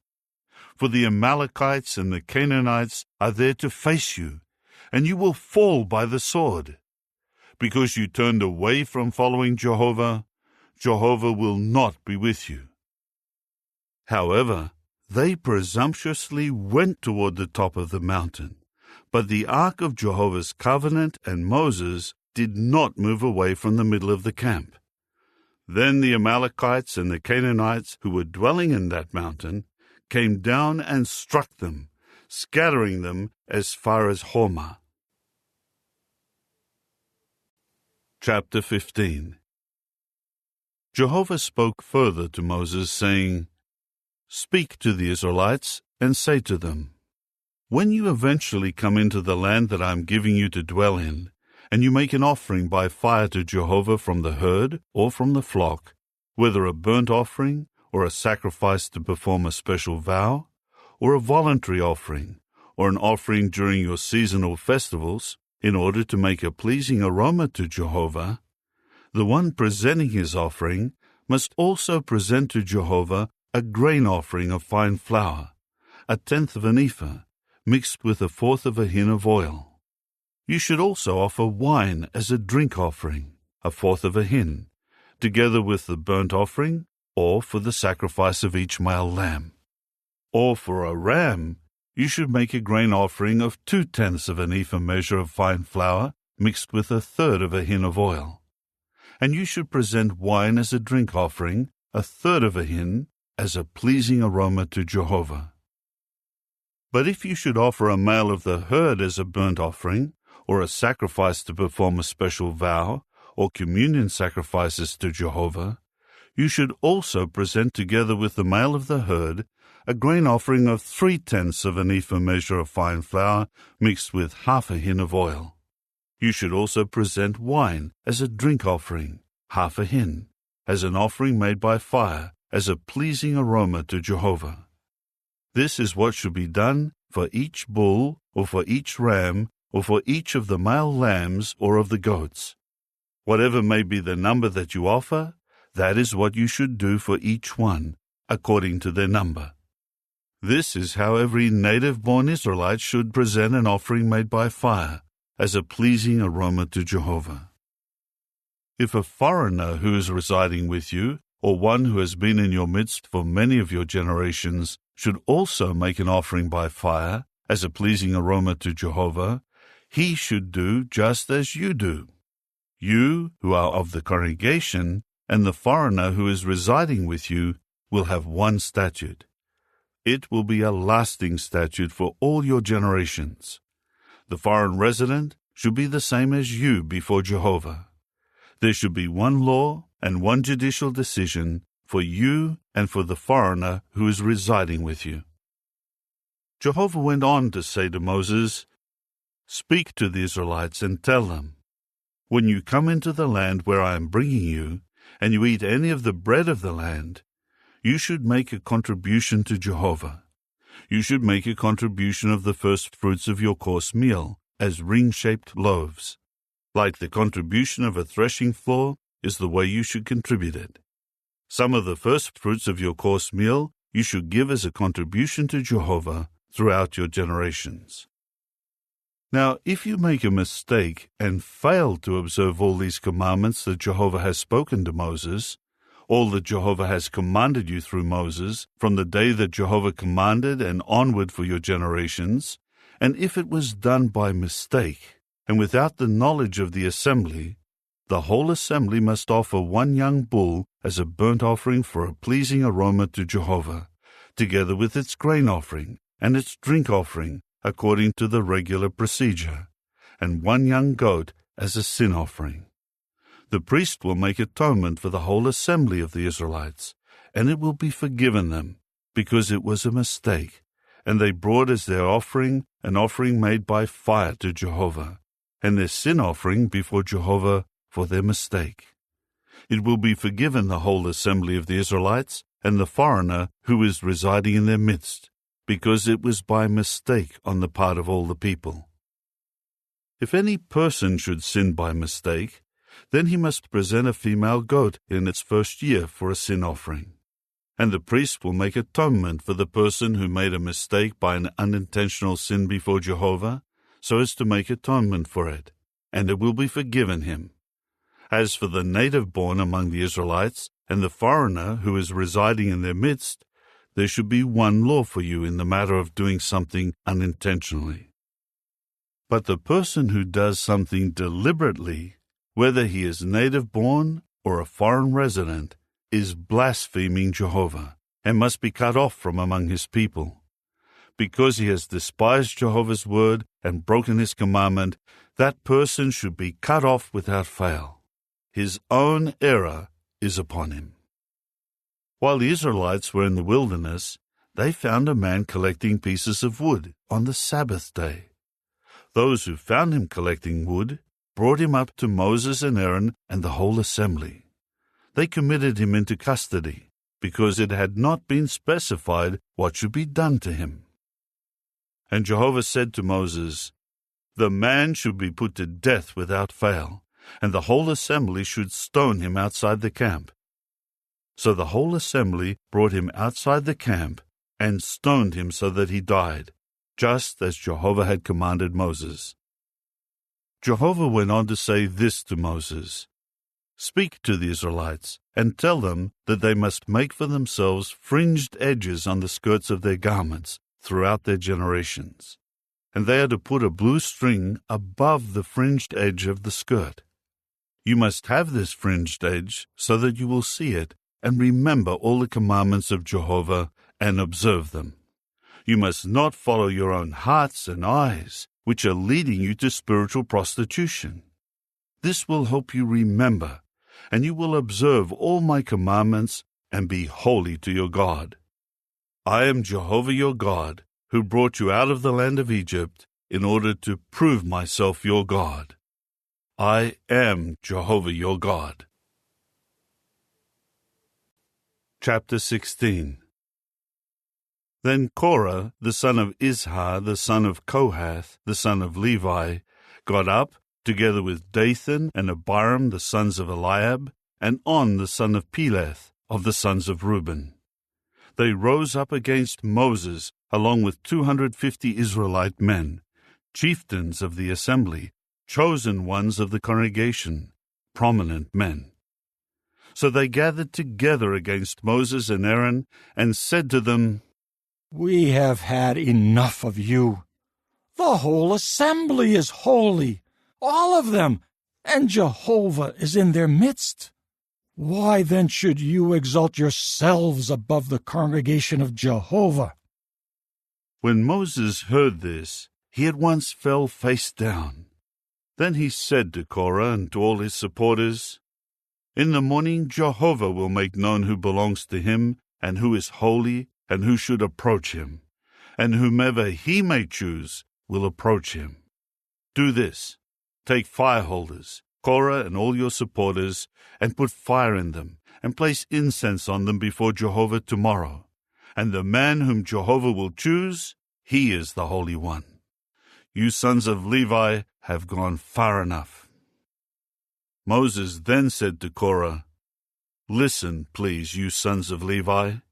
Does it seem to you such a little thing that the God of Israel has separated you from the assembly of Israel and allowed you to approach him in order to perform the service of Jehovah's tabernacle and to stand before the assembly to minister to them, and that he brought you near to him along with all your brothers, the sons of Levi? Must you also try to secure the priesthood? For this reason, you and all your supporters who are gathering together are against Jehovah. As for Aaron, who is he that you should murmur against him?" Moses later sent for Dathan and Abiram, the sons of Eliab, but they said, "We are not going to come." Is it so little a thing that you have brought us up out of a land flowing with milk and honey to put us to death in the wilderness? Now do you also want to make yourself an absolute ruler over us? As it is, you have not brought us into any land flowing with milk and honey, or given us an inheritance of field and vineyard. Would you bore out the eyes of those men? We are not going to come." So Moses became very angry and said to Jehovah, "Do not turn to look at their grain offering. Not one donkey have I taken away from them, nor have I harmed one of them." Then Moses said to Korah, "Present yourself with all your supporters before Jehovah tomorrow, you and they and Aaron. Each one should take his fire holder and put incense on it, and each will present his fire holder before Jehovah, 250 fire holders, together with you and Aaron, each with his fire holder." So each of them took his fire holder, And they put fire and incense on them, and stood at the entrance of the tent of meeting, together with Moses and Aaron. When Korah had gathered his supporters against them at the entrance of the tent of meeting, Jehovah's glory appeared to all the assembly. Jehovah now told Moses and Aaron, "Separate yourselves from among this group, so that I may exterminate them in an instant." At this, they fell with their faces to the ground and said, "O God, the God of the spirit of all people, will one man's sin cause you to become indignant against the entire assembly?" Jehovah then said to Moses, "Speak to the assembly and tell them, 'Get away from around the tents of Korah, Dathan, and Abiram.'" Then Moses got up and went to Dathan and Abiram, and the elders of Israel went with him. He told the assembly, "Move away, please, from the tents of these wicked men, and do not touch anything that belongs to them, so that you may not be swept away in all their sin." They immediately moved away from the tents of Korah, Dathan, and Abiram, from every side, and Dathan and Abiram came out, taking their stand at the entrance of their tents, together with their wives, their sons, and their little children. Then Moses said, "By this you will know that Jehovah has sent me to do all these things, that it is not of my own heart. If these people die a natural death, as all men do, and if their punishment is the same as that of all mankind, then Jehovah has not sent me. But if Jehovah does something extraordinary with them, and the ground opens and swallows them and everything that belongs to them, and they go down alive into the grave, you will certainly know that these men have treated Jehovah disrespectfully." As soon as he finished speaking all these words, the ground beneath them split apart, and the earth opened and swallowed them up, along with their households and everyone who belonged to Korah and all their goods. So they and all who belonged to them went down alive into the grave, and the earth covered them over, so that they perished from the midst of the congregation. All the Israelites who were around them fled at their screaming, for they said, "We are afraid that the earth may swallow us up." Then a fire came out from Jehovah and consumed the 250 men offering the incense. Jehovah now said to Moses, "Tell Eleazar the son of Aaron the priest to take the fire holders out of the fire, for they are holy. Also tell him to scatter the fire some distance away. The fire holders of the men who sinned at the cost of their lives should be made into thin metal plates to overlay the altar, because they presented them before Jehovah, and they became holy. They should serve as a sign to the Israelites." So Eleazar the priest took the copper fire holders that had been presented by those who were burned up, and beat them to overlay the altar, just as Jehovah had told him through Moses. It was a reminder for the Israelites that no unauthorized person who is not of the offspring of Aaron should approach to burn incense before Jehovah, and that no one should become like Korah and his supporters. On the very next day, the whole assembly of the Israelites began to murmur against Moses and Aaron, saying, "You two have put Jehovah's people to death." When the assembly had gathered together against Moses and Aaron, they then turned toward the tent of meeting, and look, the cloud covered it, and Jehovah's glory began to appear. Moses and Aaron went before the tent of meeting, and Jehovah said to Moses, "You men, remove yourselves from among this assembly, so that I may exterminate them in an instant." At this they fell with their faces to the ground. Moses then said to Aaron, "Take the fire holder, and put fire from the altar in it, and put incense on it, and go quickly to the assembly and make atonement for them, because indignation has gone out from Jehovah. The plague has started." Aaron at once took it, just as Moses had said, and ran into the midst of the congregation. And look, The plague had started among the people. So he put the incense on the fire holder and began making atonement for the people. He kept standing between the dead and the living, and the scourge eventually stopped. Those who died from the scourge amounted to 14,700, besides those dead on account of Korah. When at last Aaron returned to Moses at the entrance of the tent of meeting, the scourge had been stopped. Chapter 17. Jehovah now said to Moses, "Speak to the Israelites, and take from them 1 rod for each paternal house, from the chieftains of each paternal house, 12 rods in all. Write the name of each one on his rod. You should write Aaron's name on Levi's rod, because there is 1 rod for the head of each paternal house. Deposit the rods in the tent of meeting before the testimony, where I regularly present myself to you. And the rod of the man whom I choose will bud, and I will put a stop to the murmuring of the Israelites against me, which they are also murmuring against you." So Moses spoke to the Israelites, and all their chieftains gave him rods, a rod for each chieftain of a paternal house, 12 rods, and Aaron's rod was among their rods. Then Moses deposited the rods before Jehovah in the tent of the testimony. On the next day, when Moses went into the tent of the testimony, look, Aaron's rod for the house of Levi had budded, and was bringing forth buds and blossoming flowers and bearing ripe almonds. Moses then brought out all the rods from before Jehovah to all the people of Israel. They looked at them, and each man took his own rod. Jehovah then said to Moses, "Put Aaron's rod back before the testimony, as something to be kept for a sign to the sons of rebelliousness, so that their murmurings against me may cease, and so that they may not die." Moses immediately did just as Jehovah had commanded him. He did just so. The Israelites then said to Moses, "Now we will die. We will surely perish. We are all going to perish."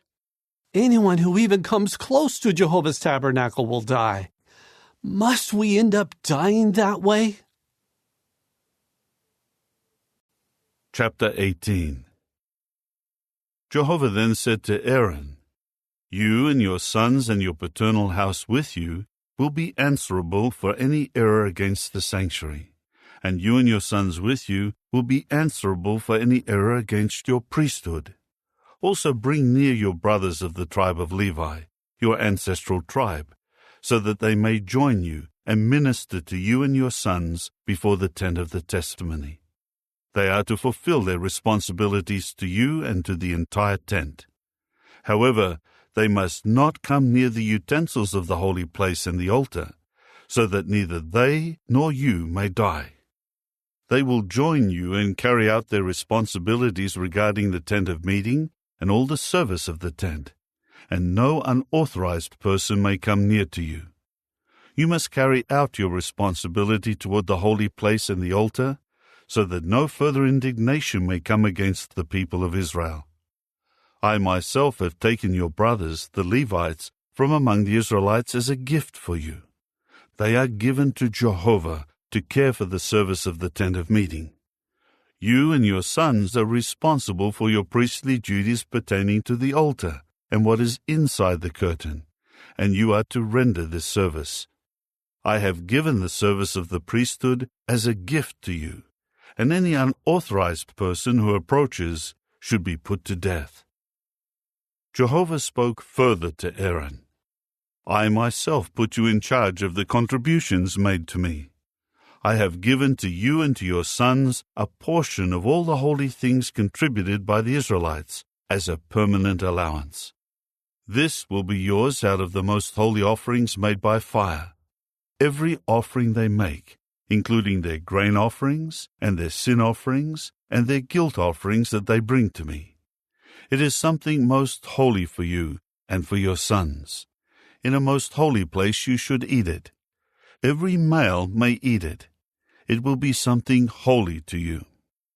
This also belongs to you, the gifts they contribute together with all the wave offerings of the Israelites. I have given them to you and your sons and your daughters with you as a permanent allowance. Everyone clean in your house may eat it. All the best of the oil and all the best of the new wine and the grain, their first fruits, which they give to Jehovah, I give them to you. The first ripe fruits of everything from their land, which they will bring to Jehovah, will become yours. Everyone clean in your house may eat it. Every devoted thing in Israel should become yours. Every firstborn of all living things, which they will present to Jehovah, whether man or animal, should become yours. However, you should without fail redeem the firstborn of mankind, and the firstborn of the unclean animals you should redeem. You should redeem it with the redemption price when it is a month old and up, by the estimated value of 5 silver shekels, according to the standard shekel of the holy place. It is 20 gerahs. Only the firstborn bull, or firstborn male lamb, or firstborn goat you should not redeem. They are something holy. You should sprinkle their blood on the altar, and their fat you should make smoke as an offering made by fire for a pleasing aroma to Jehovah. And their flesh should become yours. Like the breast of the wave offering, and like the right leg, it should become yours. All the holy contributions that the Israelites will contribute to Jehovah, I have given to you and your sons and your daughters with you as a permanent allowance. It is a lasting covenant of salt before Jehovah, for you and your offspring with you. Jehovah went on to say to Aaron, In their land you will not have an inheritance, and no portion of land among them will become yours. I am your portion and your inheritance in the midst of the Israelites. Now see that I have given to the sons of Levi every 10th part in Israel, as an inheritance in return for the service they are carrying out, the service of the tent of meeting. No longer may the people of Israel approach the tent of meeting, or else they will incur sin and die.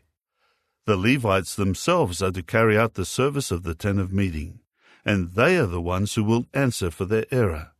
It is a lasting statute during all your generations that they should not take possession of an inheritance among the Israelites.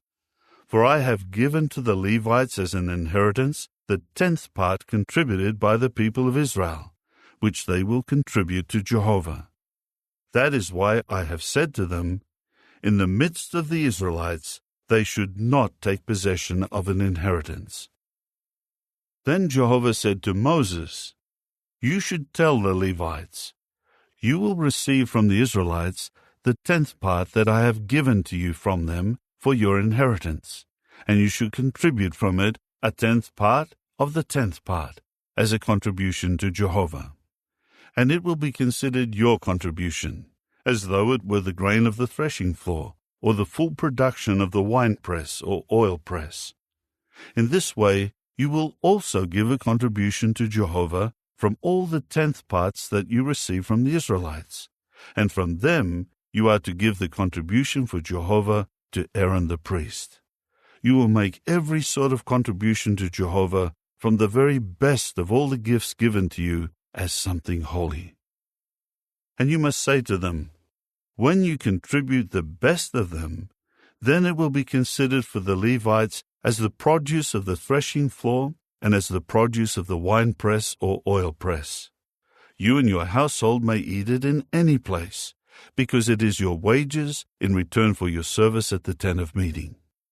You will not incur sin in this as long as you contribute the best from them, and you must not profane the holy things of the Israelites, or you will die. Chapter 19. Jehovah spoke again to Moses and Aaron, saying, This is a statute of the law that Jehovah has commanded. Tell the Israelites that they should take for you a sound red cow, in which there is no defect, and upon which no yoke has come.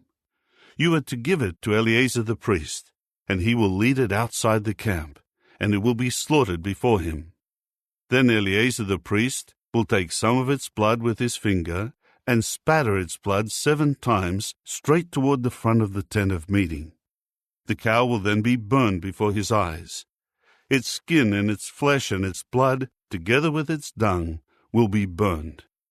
And the priest will take cedar wood, hyssop, and scarlet material, and throw them into the fire where the cow is being burned. The priest will then wash his garments, and bathe himself in water, and afterward he may come into the camp, but the priest will be unclean until the evening. The one who burned the cow will wash his garments in water, and bathe himself in water, and he will be unclean until the evening. A clean man will gather up the ashes of the cow and deposit them outside the camp in a clean place, and they should be kept by the assembly of the Israelites to prepare water that will be used for cleansing. It is a sin offering. The one gathering the ashes of the cow will wash his garments and be unclean until the evening. This will serve the Israelites and the foreigner who is residing in their midst as a lasting statute. Anyone touching any dead person will be unclean for 7 days.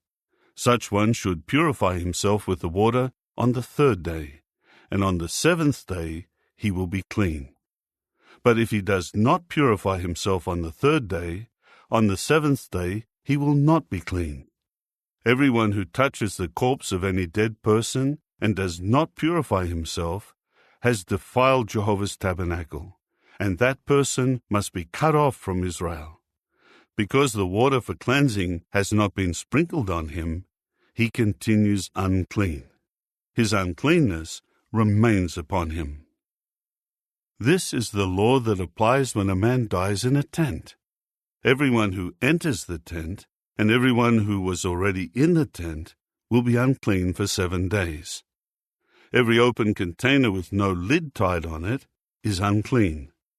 Everyone in the open field who touches someone killed with the sword, or a corpse, or the bone of a man, or a burial place, will be unclean for 7 days. They should take for the unclean one some of the ashes of the sin offering that was burned, and pour running water on them in a container. Then a clean man will take hyssop and dip it into the water, and spatter it on the tent, and on all the containers, and on the people who were there, and on the one who touched the bone, or the slain one, or the corpse, or the burial place. The clean person will spatter it on the unclean one on the 3rd day and on the 7th day, and he will purify him from sin on the 7th day. Then he should wash his garments and bathe in water, and he will become clean in the evening. But the man who is unclean and who will not purify himself, that person must be cut off from the congregation, because he has defiled Jehovah's sanctuary. The water for cleansing was not sprinkled on him, so he is unclean. This will serve as a lasting statute for them. The one spattering the water for cleansing should wash his garments, and the one touching the water for cleansing will be unclean until the evening. Anything the unclean one touches will be unclean, and the person who touches it will be unclean until the evening. Chapter 20. In the 1st month, the entire assembly of the Israelites came into the wilderness of Zin, and the people began dwelling in Kadesh. It was there that Miriam died and was buried. Now there was no water for the assembly, and they gathered together against Moses and Aaron. The people were quarreling with Moses, saying, "If only we had died when our brothers died before Jehovah." Why have you brought Jehovah's congregation into this wilderness for us and our livestock to die here? And why have you led us up out of Egypt to bring us into this evil place? It is no place for seed and figs and vines and pomegranates, and there is no water to drink. Then Moses and Aaron came from before the congregation to the entrance of the tent of meeting, and fell with their faces to the ground, and Jehovah's glory began to appear to them. Then Jehovah said to Moses, "Take the rod and call the assembly together, you and Aaron your brother, and speak to the crag before their eyes, that it may give its water. And you will bring out water for them from the crag, and give the assembly and their livestock something to drink." So Moses took the rod from before Jehovah, just as he had commanded him. Then Moses and Aaron called the congregation together before the crag, and he said to them, "Hear now, you rebels! Must we bring out water for you from this crag?" With that Moses lifted his hand up and struck the crag twice with his rod, and much water began to pour out, and the assembly and their livestock began to drink. Jehovah later said to Moses and Aaron, "Because you did not show faith in me and sanctify me before the eyes of the people of Israel, you will not bring this congregation into the land that I will give them." These are the waters of Meribah, where the Israelites quarreled with Jehovah, so that he was sanctified among them. Then Moses sent messengers from Kadesh to the king of Edom. "This is what your brother Israel says. You well know all the hardship that we have experienced. Our fathers went to Egypt, and we dwelled in Egypt many years, and the Egyptians mistreated us and our fathers. Finally, we cried out to Jehovah, and he heard us and sent an angel and brought us out of Egypt. And here we are in Kadesh, a city on the border of your territory." Please, let us pass through your land. We will not pass through any field or vineyard, and we will not drink the water of any well. We will march on the king's road without turning to the right or the left until we pass through your territory. However, Edom said to him, "You may not pass through our territory. If you do, I will come out with the sword to meet you." In turn, the Israelites said to him, "By the highway we will go up, and if we and our livestock drink your water, we will pay for it." We want nothing more than to pass through on foot. Still, he said, "You may not pass through." With that, Edom came out to encounter him with many people and a strong army. So Edom refused to allow Israel to pass through his territory. Therefore, Israel turned away from him. The people of Israel, the entire assembly, departed from Kadesh and came to Mount Hor. Then Jehovah said to Moses and Aaron in Mount Hor, by the border of the land of Edom, "Aaron will be gathered to his people. He will not enter the land that I will give to the Israelites, because you both rebelled against my order regarding the waters of Meribah. Take Aaron and his son Eleazar, and bring them up into Mount Hor. Remove Aaron's garments, and clothe Eleazar his son with them, and Aaron will die there."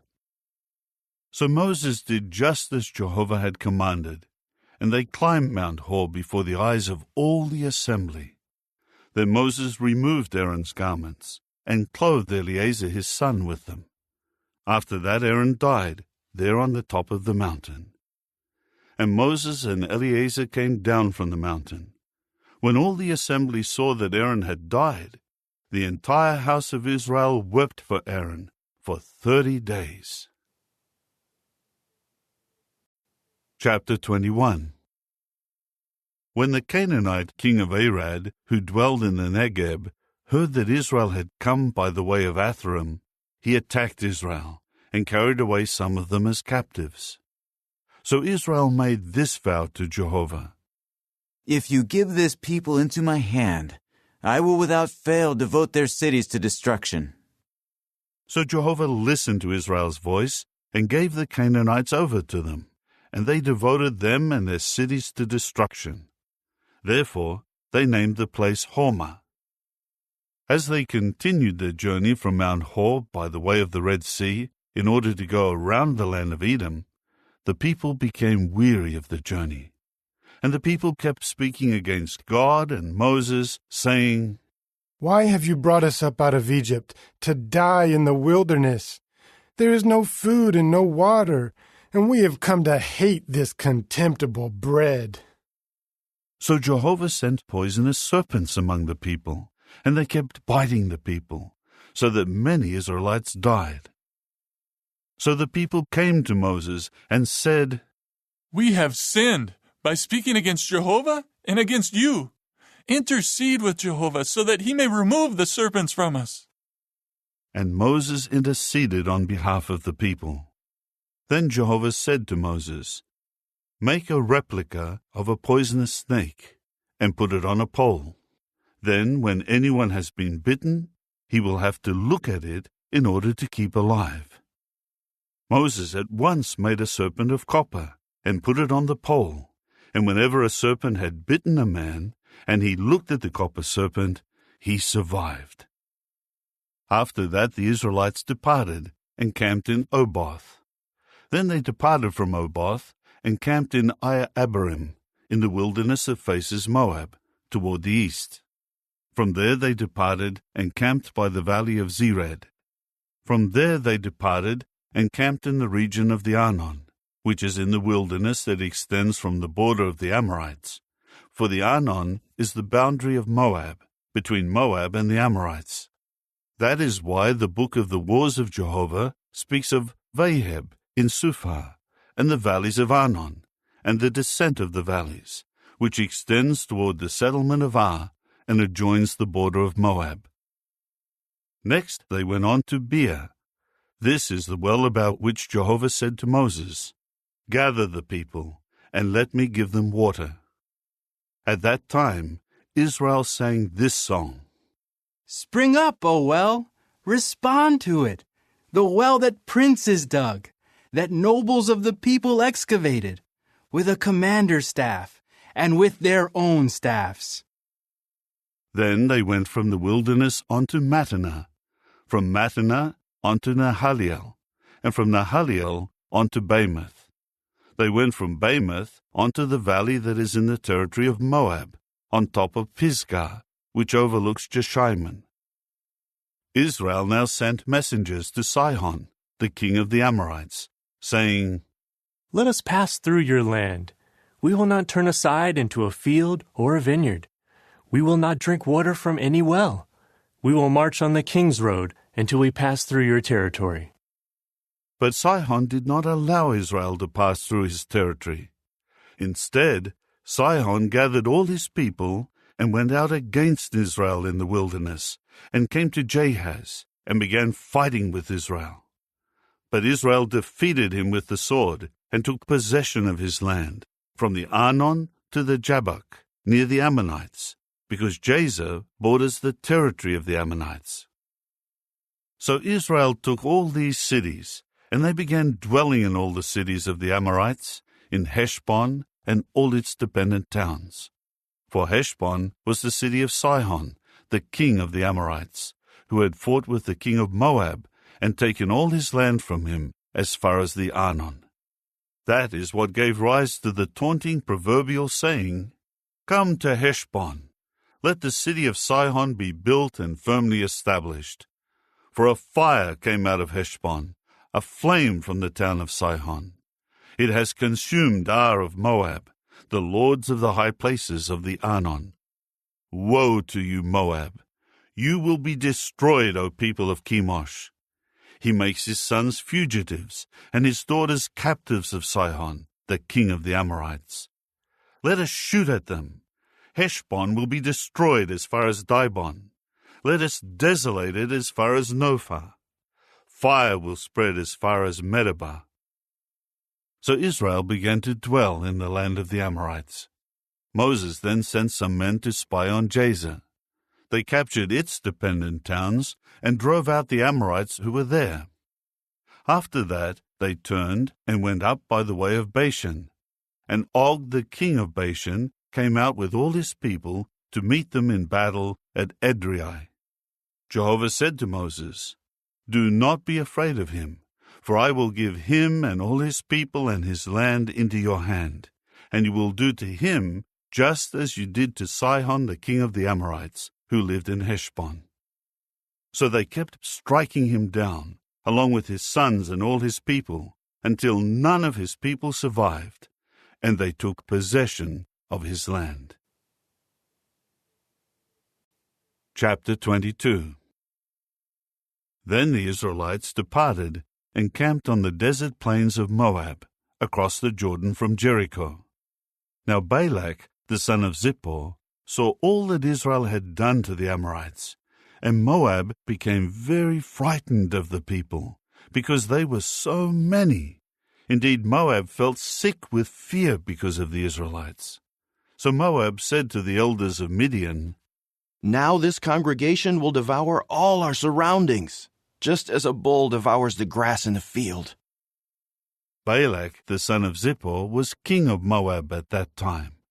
He sent messengers to Balaam, the son of Beor, at Pethor, which is by the river in his native land. He summoned him, saying, "Look, our people has come out of Egypt.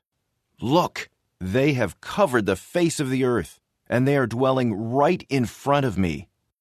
Now please, come and curse this people for me, for they are mightier than I am. Perhaps I can defeat them and drive them out of the land, for I well know that the one whom you bless is blessed, and the one whom you curse is cursed."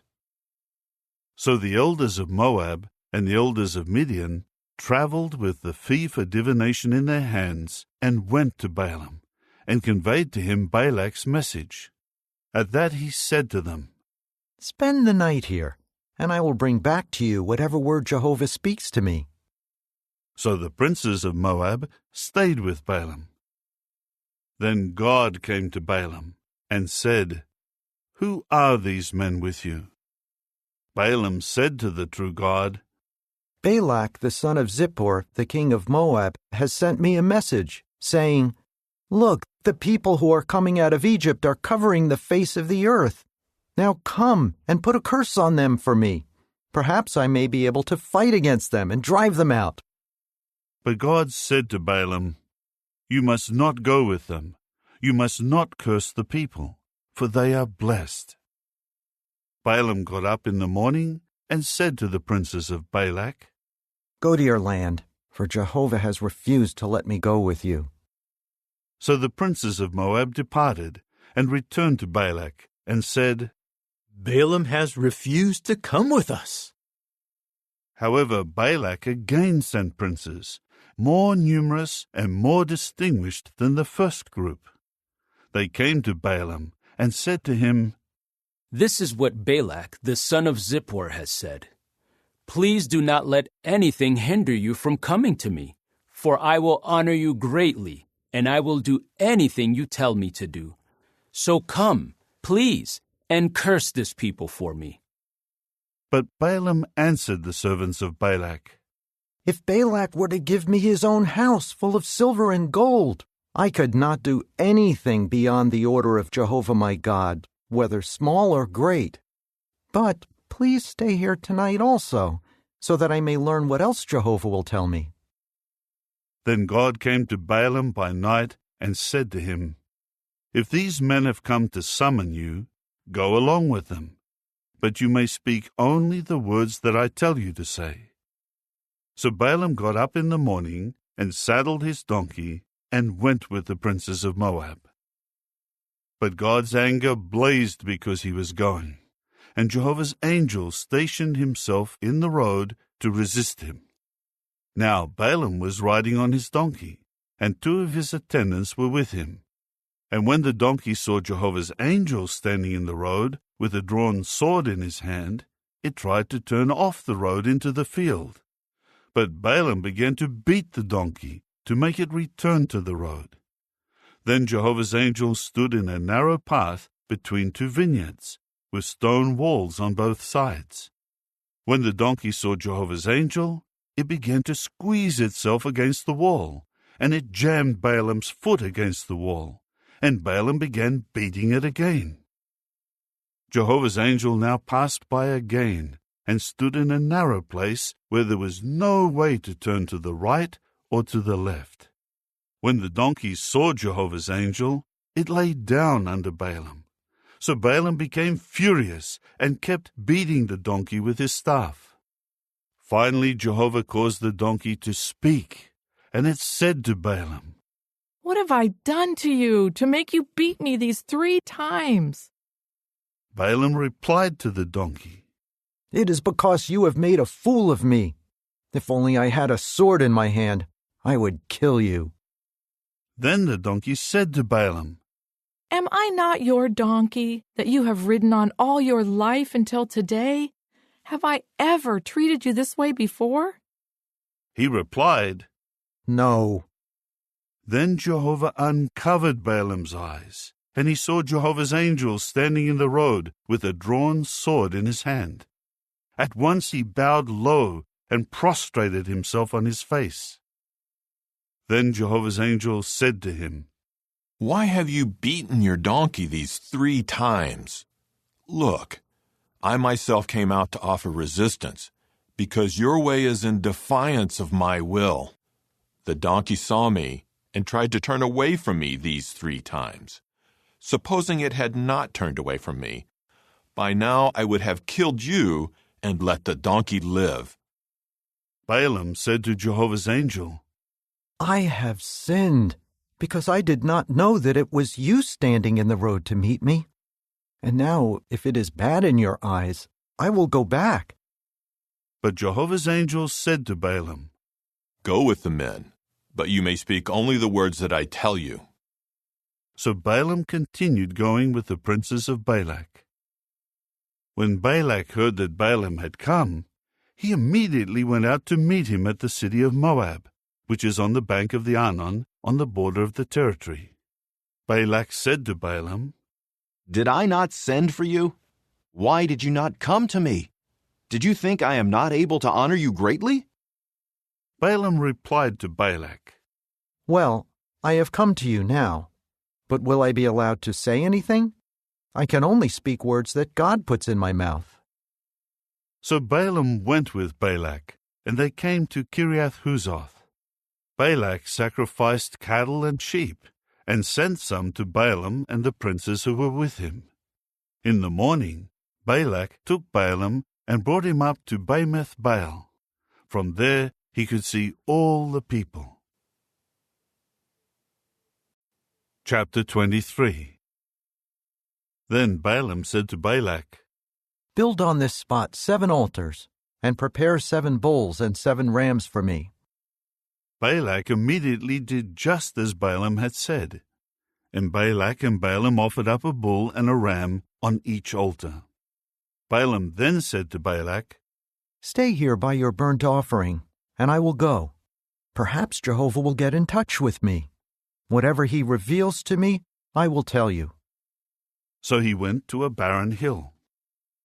Then God got in touch with Balaam, who said to him, I set the 7 altars in rows, and I offered up a bull and a ram on each altar. Jehovah put this word in the mouth of Balaam, Return to Balak, and this is what you are to say. So he returned, and saw that Balak and all the princes of Moab were standing by his burnt offering. Then he spoke this proverbial saying, Balak, the king of Moab, has brought me from Aram, from the mountains of the east. Do come to curse Jacob for me. Yes, come to denounce Israel. How could I put a curse on those whom God has not cursed? And how could I denounce those whom Jehovah has not denounced? From the top of the rocks I see them, and from the hills I see them. As a people, they dwell there alone. They do not count themselves among the nations. Who can number the dust particles of Jacob, or count even the 4th part of Israel? Let me die the death of the upright, and let my end be like theirs. Balak then said to Balaam, What have you done to me? I brought you to put a curse on my enemies, and here you have done nothing but bless them. He answered, Must I not speak whatever Jehovah puts in my mouth?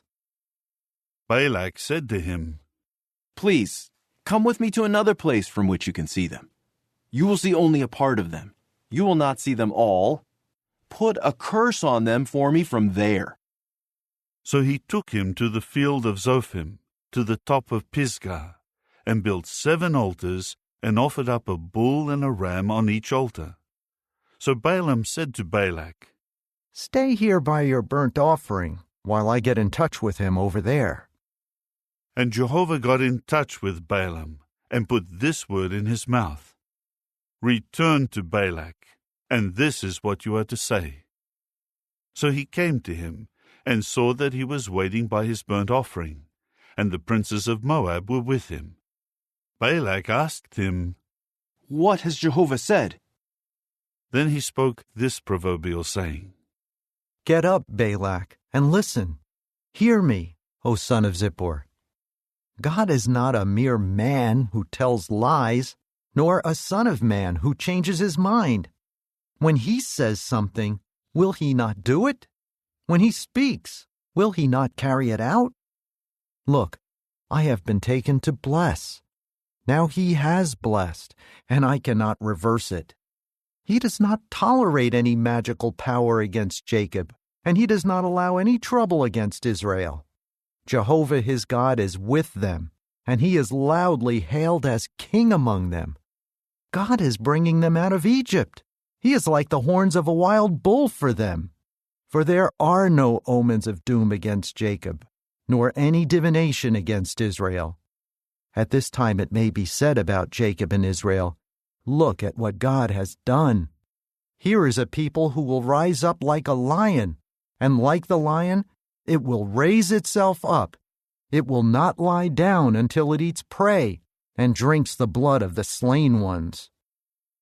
Balak then said to Balaam, "If on the one hand you cannot put any curse on him, then on the other hand you should not bless him either." Balaam answered Balak, "Did I not say to you, I will do all that Jehovah says?" Balak said to Balaam, "Please, come and let me take you to yet another place. Perhaps it will be right in the eyes of the true God for you to put a curse on him for me from there." So Balak took Balaam to the top of Peor, which looks toward Jeshimon. Then Balaam said to Balak, "Build 7 altars on this spot, and prepare 7 bulls and 7 rams for me." So Balak did just as Balaam had said, and he offered up a bull and a ram on each altar.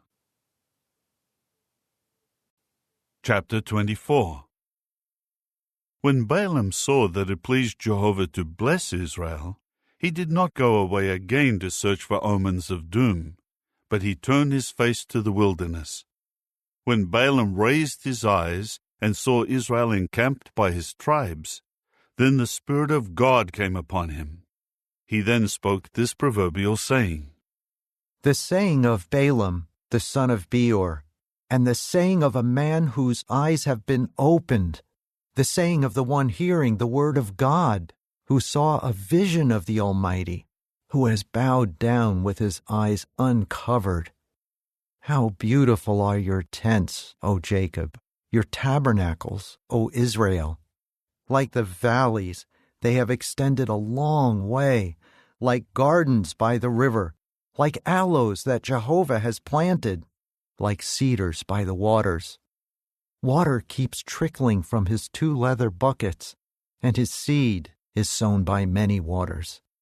His king also will be greater than Agag, and his kingdom will be exalted. God is bringing him out of Egypt. He is like the horns of a wild bull for them. He will consume the nations, his oppressors, and their bones he will gnaw, and he will shatter them with his arrows. He has crouched down. He has lain down like the lion, and like a lion, who dares rouse him? Those blessing you are blessed, and those cursing you are cursed." Then Balak became furious with Balaam. Balak scornfully clapped his hands together and said to Balaam, "It was to put a curse on my enemies that I called you, but now you have done nothing but bless them these 3 times. Now go home immediately. I intended to honor you greatly, but look, Jehovah has deprived you of honor." Balaam replied to Balak, "Did I not say to the messengers you sent, if Balak were to give me his house full of silver and gold, I could not of my own will do anything beyond the order of Jehovah, whether good or bad. I will only speak what Jehovah will tell me. And now I am going away to my people. Come and let me advise you what this people will do to your people in the future."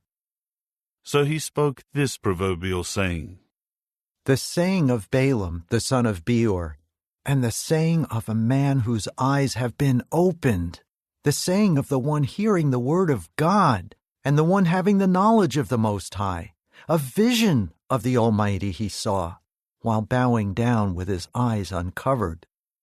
I will see him, but not now. I will behold him, but not soon. A star will come out of Jacob, and a scepter will rise out of Israel. And he will certainly break apart the forehead of Moab, and the skull of all the sons of tumult. And Edom will become a possession, yes, Seir the possession of his enemies, while Israel is displaying his courage. And out of Jacob one will be subduing, and he will destroy any survivor from the city. When he saw Amalek, he continued his proverbial saying, Amalek was the first of the nations, but in the end he will perish. When he saw the Kenites, he continued his proverbial saying, Secure is your dwelling, and set on the crag is your abode. But someone will burn Cain down. How long before Assyria carries you away captive? And he continued his proverbial saying, Woe! Who will survive when God does this?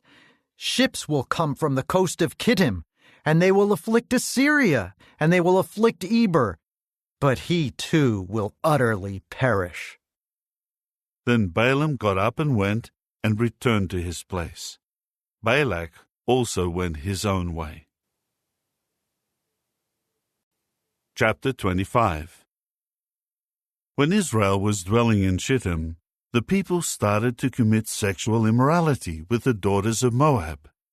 The women invited the people to the sacrifices of their gods, and the people began to eat and to bow down to their gods. So Israel joined in worship of the Baal of Peor, and Jehovah became enraged with Israel. Jehovah said to Moses, Take all the leaders of these people and hang them up before Jehovah in broad daylight, that the burning anger of Jehovah may turn back from Israel. Then Moses said to the judges of Israel, Each one of you should kill his men who joined in worship of the Baal of Peor.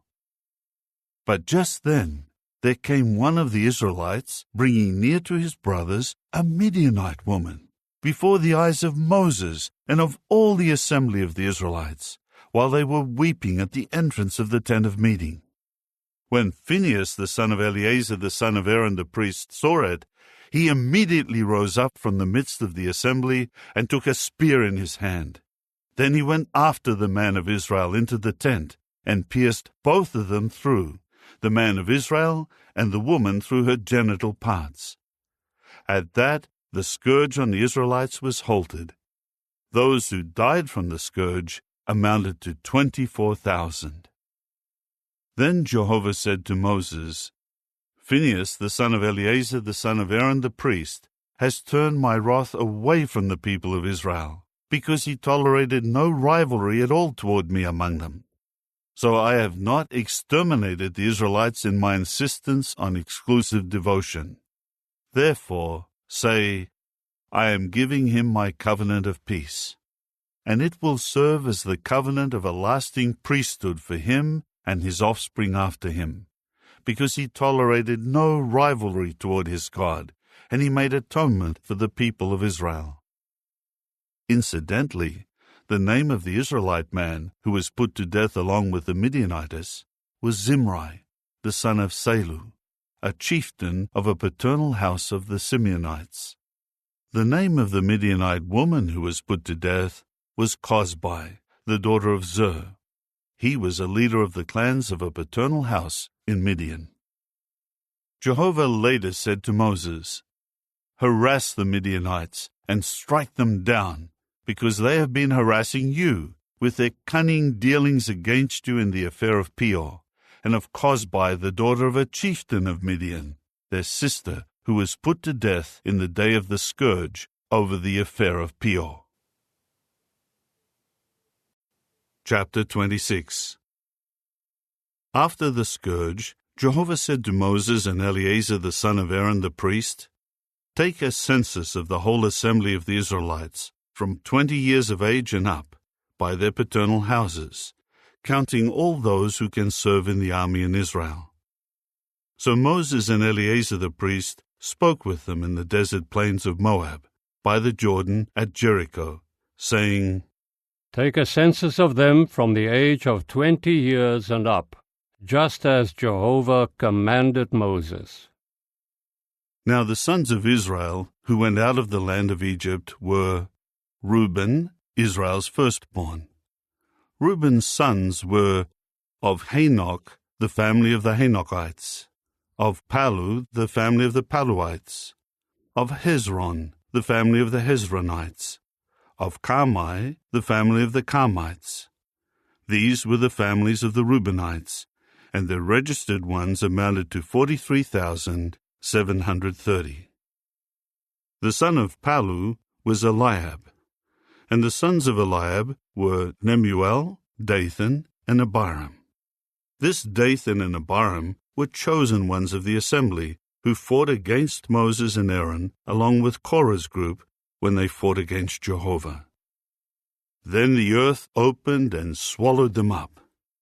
As for Korah, he died with his supporters when the fire consumed 250 men, and they became a warning example.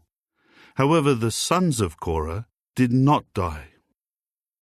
The sons of Simeon by their families were of Nemuel, the family of the Nemuelites, of Jamin, the family of the Jaminites, of Jachin, the family of the Jachinites, of Zerah, the family of the Zerahites, of Shael, the family of the Shaeulites. These were the families of the Simeonites, 22,200. The sons of Gad by their families were of Zephon, the family of the Zephonites, of Haggai, the family of the Haggites, of Shunai, the family of the Shunites, of Ozni, the family of the Oznites, of Eri, the family of the Erites, of Arod, the family of the Arodites, of Areli, the family of the Arelites. These were the families of the sons of Gad, and the registered ones were 40,500. The sons of Judah were and Onan. However, and Onan died in the land of Canaan. And the sons of Judah by their families were of Shelah, the family of the Shelanites, of Perez, the family of the Perizzites, of Zerah, the family of the Zerahites. And the sons of Perez were of Hezron, the family of the Hezronites, of Hamul, the family of the Hamulites. These were the families of Judah, and the registered ones were 76,500. The sons of Issachar by their families were of Tola, the family of the Tolaites, of Puvah, the family of the Punites, of Jashub, the family of the Jashubites, of Shimron, the family of the Shimronites. These were the families of Issachar, and the registered ones were 64,300. The sons of Zebulun by their families were of Sered, the family of the Seredites, of Elon, the family of the Elonites, of Jaliel, the family of the Jalielites. These were the families of the Zebulunites, and the registered ones were 60,500. The sons of Joseph by their families were Manasseh and Ephraim. The sons of Manasseh were of Machir, the family of the Machirites, and Machir became father to Gilead. Of Gilead, the family of the Gileadites. These were the sons of Gilead. Of Iezer, the family of the Iezerites. Of Helek, the family of the Helekites. Of Azriel, the family of the Azraelites. Of Shechem, the family of the Shechemites. Of Shemida, the family of the Shemidaites. Of Hepher, the family of the Hepherites.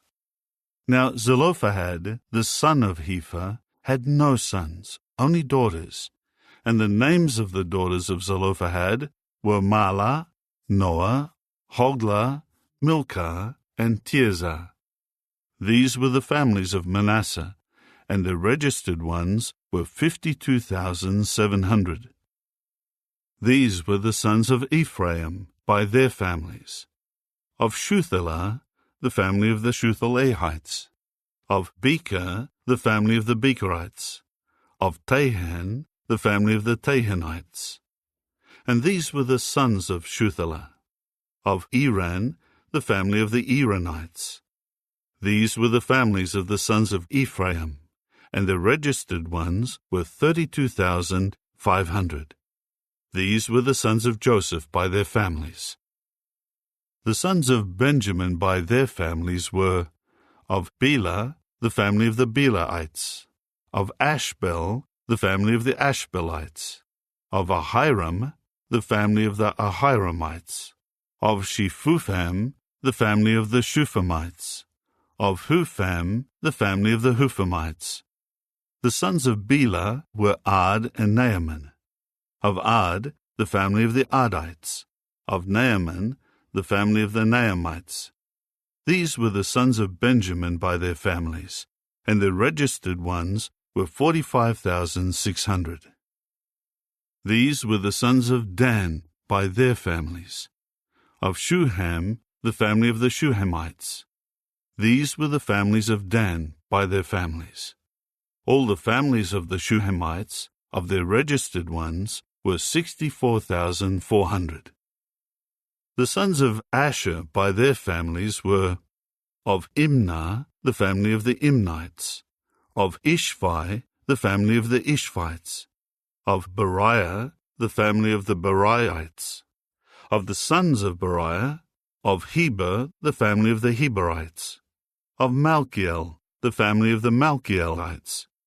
The name of Asher's daughter was Serah. These were the families of the sons of Asher, and the registered ones were 53,400. The sons of Naphtali by their families were of Jaziel, the family of the Jazielites, of Gunai, the family of the Gunites, of Jezer, the family of the Jezerites, of Shillem, the family of the Shillemites. These were the families of Naphtali by their families, and their registered ones were 45,400. This is the total of those registered of the Israelites, 601,730. After that Jehovah said to Moses, "Among these the land should be divided as an inheritance, according to the list of the names. For the larger groups you should increase the inheritance, and for the smaller groups you should reduce the inheritance. Each group's inheritance should be given in proportion to the number of those registered. However, the land should be apportioned by lot. They should receive their inheritance according to the names of the tribes of their fathers. Each inheritance will be determined by lot and apportioned among the larger and the smaller groups." Now these were the registered ones of the Levites by their families. Of Gershon, the family of the Gershonites. Of Kohath, the family of the Kohathites. Of Merari, the family of the Merarites. These were the families of the Levites. The family of the Libnites, the family of the Hebronites, the family of the Mahlites, the family of the Mushites, the family of the Korahites. Kohath became father to Amram, and the name of Amram's wife was Jochebed, Levi's daughter, whom his wife bore to Levi in Egypt. And to Amram she bore Aaron and Moses and their sister Miriam. Then to Aaron there were born Nadab, Abihu, Eleazar, and Ithamar. But Nadab and Abihu died for presenting unauthorized fire before Jehovah. The total of those registered was 23,000, all males from a month old and up. For they were not registered among the Israelites, because no inheritance was to be given to them among the Israelites. These were the ones registered by Moses and Eleazar the priest when they registered the Israelites in the desert plains of Moab, by the Jordan, at Jericho. But among them There was no one who had been registered by Moses and Aaron the priest in the census of the Israelites taken in the wilderness of Sinai. For Jehovah had said concerning them, "They will die without fail in the wilderness." So there was not a man left of them, except Caleb the son of Jephunneh and Joshua the son of Nun. Chapter 27. Then the daughters of Zelophehad, the son of Hepher, the son of Gilead, the son of Machir, the son of Manasseh, of the families of Manasseh the son of Joseph, approached. The names of his daughters were Mahlah, Noah, Hoglah, Milcah, and Tirzah. They stood before Moses, Eleazar the priest, the chieftains, and all the assembly at the entrance of the tent of meeting, and said, "Our father died in the wilderness, but he was not among the group who banded together against Jehovah, the supporters of Korah. But he died for his own sin, and he did not have any sons. Why should the name of our father be lost from his family because he had no son? Give us a possession among our father's brothers." So Moses presented their case before Jehovah. Jehovah then said this to Moses, "The daughters of Zelophehad are correct. You should by all means give them the possession as an inheritance among their father's brothers, and transfer their father's inheritance to them. And tell the Israelites, if a man dies without having a son, you must then cause his inheritance to pass to his daughter. And if he has no daughter, you will give his inheritance to his brothers. And if he has no brothers, you will give his inheritance to his father's brothers. And if his father has no brothers, you will give his inheritance to the closest blood relative in his family, and he will take possession of it. This will serve as a statute by judicial decision for the Israelites, just as Jehovah has commanded Moses." Then Jehovah said to Moses, "Go up into this mountain of Abarim, and view the land that I will give the Israelites. When you have seen it, you will also be gathered to your people, just as Aaron your brother was. Because when the assembly was quarreling with me in the wilderness of Zin, you rebelled against my order to sanctify me before them by means of the waters. These are the waters of Meribah at Kadesh in the wilderness of Zin." Then Moses said to Jehovah, "Let Jehovah, the God of the spirit of all people, appoint over the assembly a man who will go out and come in before them, and who will lead them out and bring them in, so that Jehovah's assembly may not become like sheep that have no shepherd." So Jehovah said to Moses, "Take Joshua, the son of Nun, a man in whom there is spirit, and lay your hand on him. Then stand him before Eleazar the priest and before all the assembly, and you must commission him before their eyes. You are to confer some of your authority on him, so that all the assembly of the Israelites may listen to him. He will stand before Eleazar the priest, who will inquire in his behalf by the judgment of the Urim before Jehovah. At his order they will go out, and at his order they will come in, he and all the Israelites with him, and all the assembly." So Moses did just as Jehovah had commanded him. He took Joshua and stood him before Eleazar the priest and before all the assembly, and he laid his hands on him and commissioned him, just as Jehovah had spoken through Moses. Chapter 28. Jehovah next said to Moses, "Command the Israelites and tell them, you should take care that you present to me my offering, my bread. My offerings by fire as a pleasing aroma to me must be made at their appointed times. And say to them, this is the offering made by fire that you will present to Jehovah: 2 sound-year-old male lambs a day, as a burnt offering regularly. The one male lamb you will offer in the morning, and the other male lamb you will offer at twilight, together with 1/10 of an ephah of fine flour mixed with 1/4 of a hin of beaten oil, as a grain offering. It is a regular burnt offering, which was established at Mount Sinai as a pleasing aroma, an offering made by fire to Jehovah, along with its drink offering, 1/4 of a hin for each male lamb. Pour out the alcoholic drink in the holy place as a drink offering to Jehovah. And you will offer the other male lamb at twilight, with the same grain offering as that made in the morning, and with its same drink offering. You will present it as an offering made by fire, as a pleasing aroma to Jehovah. However, on the Sabbath day, the offering should be 2 sound year-old male lambs and 2/10 of an ephah measure of fine flour mixed with oil as a grain offering, together with its drink offering. This is the burnt offering for the Sabbath, along with the regular burnt offering and its drink offering.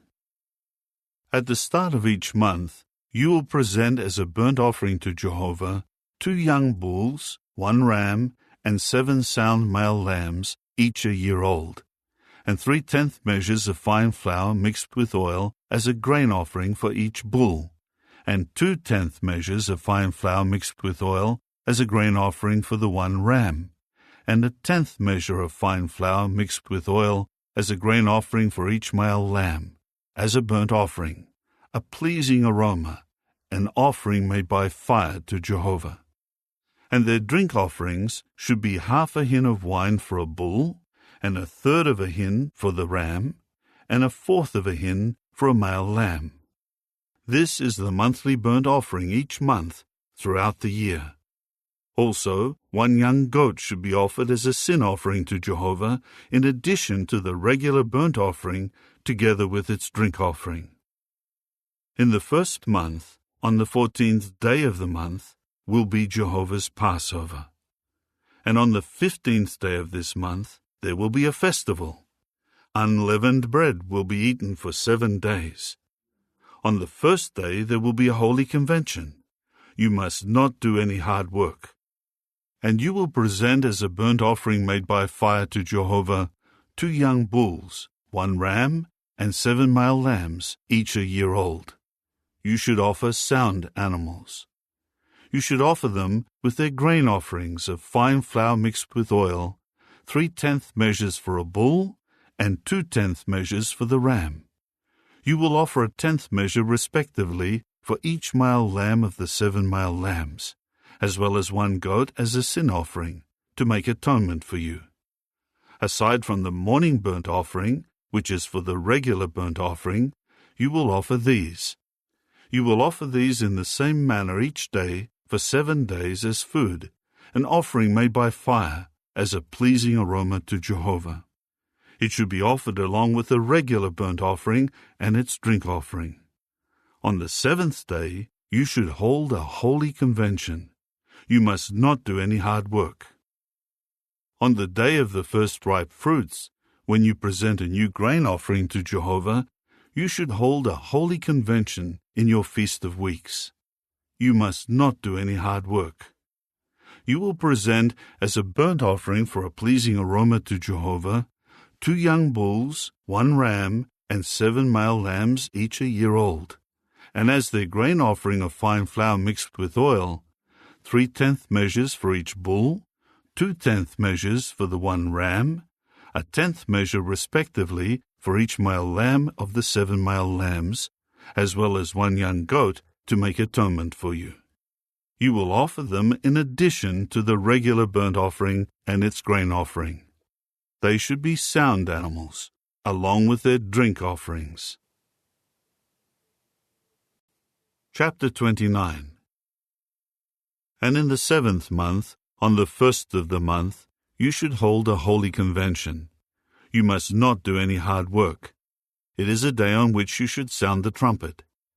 You will offer as a burnt offering for a pleasing aroma to Jehovah 1 young bull, 1 ram, and 7 male lambs, each a year old, all of them sound, and their grain offering of fine flour mixed with oil, 3/10 of an ephah measure for the bull, 2/10 measures for the ram, and 1/10 measure for each male lamb of the 7 male lambs, and 1 young male goat as a sin offering to make atonement for you.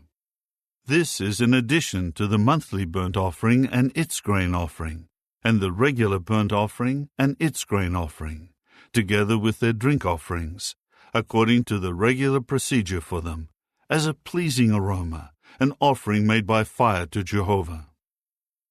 And on the 10th of this 7th month, you should hold a holy convention, and you must afflict yourselves. You must not do any work. And you will present as a burnt offering to Jehovah, as a pleasing aroma, 1 young bull, 1 ram, and 7 male lambs, each a year old, all of them sound. And as their grain offering of fine flour mixed with oil, 3/10 measures for the bull, 2/10 measures for the 1 ram, a 10th measure respectively for each male lamb of the 7 male lambs, as well as 1 young goat as a sin offering, aside from the sin offering of atonement, and the regular burnt offering and its grain offering, together with their drink offerings. And on the 15th day of the 7th month, you should hold a holy convention. You must not do any hard work, and you must celebrate a festival to Jehovah 7 days. And you will present as a burnt offering, an offering made by fire as a pleasing aroma to Jehovah, 13 young bulls, 2 rams, and 14 male lambs, each a year old, all of them sound. And as their grain offering of fine flour mixed with oil, 3/10 measures for each bull of the 13 bulls, 2/10 measures for each ram of the 2 rams, and a 10th measure for each male lamb of the 14 male lambs, as well as 1 young goat as a sin offering, aside from the regular burnt offering, its grain offering, and its drink offering.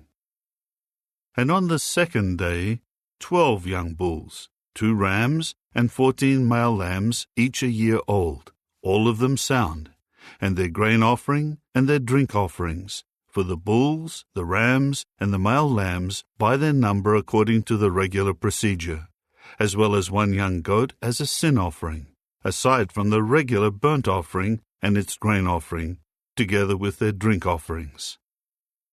And on the 3rd day, 11 bulls, 2 rams, and 14 male lambs, each a year old, all of them sound, and their grain offering and their drink offerings, for the bulls, the rams, and the male lambs by their number, according to the regular procedure, as well as 1 goat as a sin offering, aside from the regular burnt offering and its grain offering and its drink offering. And on the 4th day, 10 bulls, 2 rams, and 14 male lambs, each a year old, all of them sound, their grain offering and their drink offerings for the bulls, the rams, and the male lambs by their number, according to the regular procedure, as well as 1 young goat as a sin offering, aside from the regular burnt offering, its grain offering, and its drink offering. And on the 5th day, 9 bulls, 2 rams, and 14 male lambs, each a year old, all of them sound, and their grain offering and their drink offerings for the bulls, the rams, and the male lambs by their number according to the regular procedure, as well as 1 goat as a sin offering, aside from the regular burnt offering and its grain offering and its drink offering. And on the 6th day, 8 bulls, 2 rams, and 14 male lambs, each a year old, all of them sound, and their grain offering and their drink offerings for the bulls, the rams, and the male lambs by their number according to the regular procedure, as well as 1 goat as a sin offering, aside from the regular burnt offering, its grain offering, and its drink offerings. And on the 7th day, 7 bulls, 2 rams, and 14 male lambs, each a year old, all of them sound, and their grain offering and their drink offerings for the bulls, the rams, and the male lambs by their number according to the regular procedure for them, as well as 1 goat as a sin offering, aside from the regular burnt offering, its grain offering, and its drink offering. On the 8th day, you should hold a solemn assembly. You should not do any hard work. You will present as a burnt offering, an offering made by fire as a pleasing aroma to Jehovah, 1 bull, 1 ram, and 7 male lambs each a year old, all of them sound, and their grain offering and their drink offerings for the bull, the ram, and the male lambs by their number, according to the regular procedure, as well as one goat as a sin offering, aside from the regular burnt offering and its grain offering and its drink offering. These you will offer to Jehovah at your seasonal festivals, in addition to your vow offerings and your voluntary offerings, as your burnt offerings and your grain offerings and your drink offerings and your communion sacrifices. Moses told the Israelites everything that Jehovah had commanded him. Chapter 30. Then Moses spoke to the heads of the tribes of Israel, saying, This is the word that Jehovah has commanded. If a man makes a vow to Jehovah, or swears an oath to impose on himself a vow of abstinence, he must not violate his word. He should do everything he vowed he would do. And if a woman makes a vow to Jehovah, or she imposes a vow of abstinence on herself when she is young and living in the house of her father, and her father hears her vow, or her abstinence vow that she has imposed on herself, and her father offers no objection, all her vows will stand, and every abstinence vow that she has imposed on herself will stand. But if her father forbids her when he hears that she has imposed vows or abstinence vows on herself, it will not stand. Jehovah will forgive her, because her father forbade her. However, if she should marry a husband while under her vow, or the rash promise that she has imposed on herself, and her husband hears of it and offers no objection on the day he hears of it, her vows or her abstinence vows that she has imposed on herself will stand. But if her husband forbids her on the day he hears of it, he may annul the vow or the rash promise that she imposed on herself, and Jehovah will forgive her.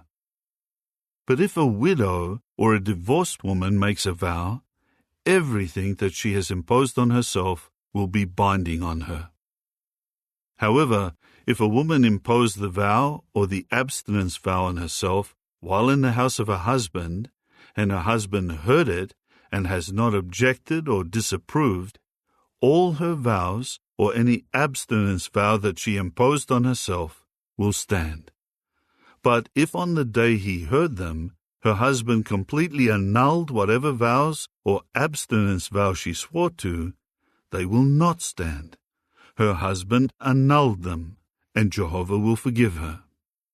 Regarding any vow or any oath involving an abstinence vow to practice self-denial, her husband should establish it, or her husband should annul it.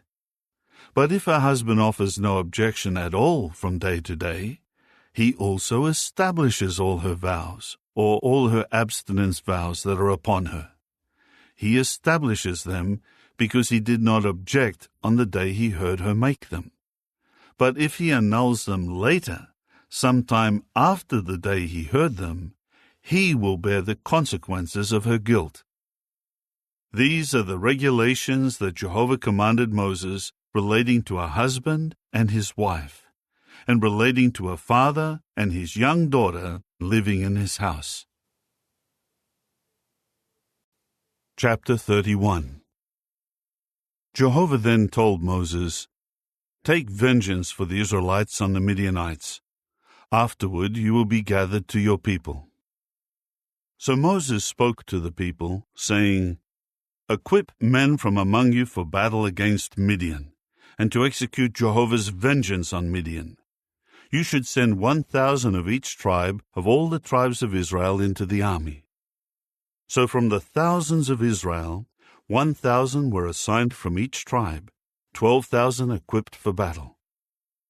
Then Moses sent them out, 1,000 from each tribe to the army, along with Phinehas the son of Eleazar, the priest for the army, who had the holy utensils and the signal trumpets in his hand. They waged war against Midian, just as Jehovah had commanded Moses, and they killed every male. Along with the others slain, they killed the kings of Midian, namely Evi, Rekam, Zur, Hur, and Reba, the 5 kings of Midian. They also killed Balaam the son of Beor with the sword. But the Israelites carried off captive the women and children of Midian. They also plundered all their domestic animals, all their livestock, and all their possessions. And all their cities in which they had settled, and all their encampments they burned with fire. And they took all the spoil and all the plunder, both humans and animals.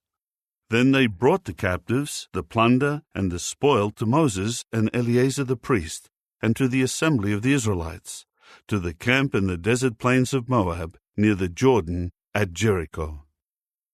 Then Moses and Eleazar the priest and all the chieftains of the assembly went out to meet them outside the camp. But Moses grew indignant at the appointed men of the combat forces, the chiefs of the thousands and the chiefs of the hundreds who were coming in from the military expedition. Moses said to them, "Have you preserved all the females alive? Look, they are the ones who by Balaam's word induced the Israelites to commit unfaithfulness toward Jehovah over the affair of Peor, so that the scourge came upon the assembly of Jehovah. Now you should kill every male among the children, and kill every woman who has had sexual relations with a man. But you may keep alive all the young girls who have not had sexual relations with a man. And you should camp outside the camp 7 days. Every one of you who has killed someone, and every one of you who has touched someone slain, should purify himself on the 3rd day and on the 7th day, you and your captives. And you should purify from sin every garment, every article of skin, everything made of goat hair, and every article of wood."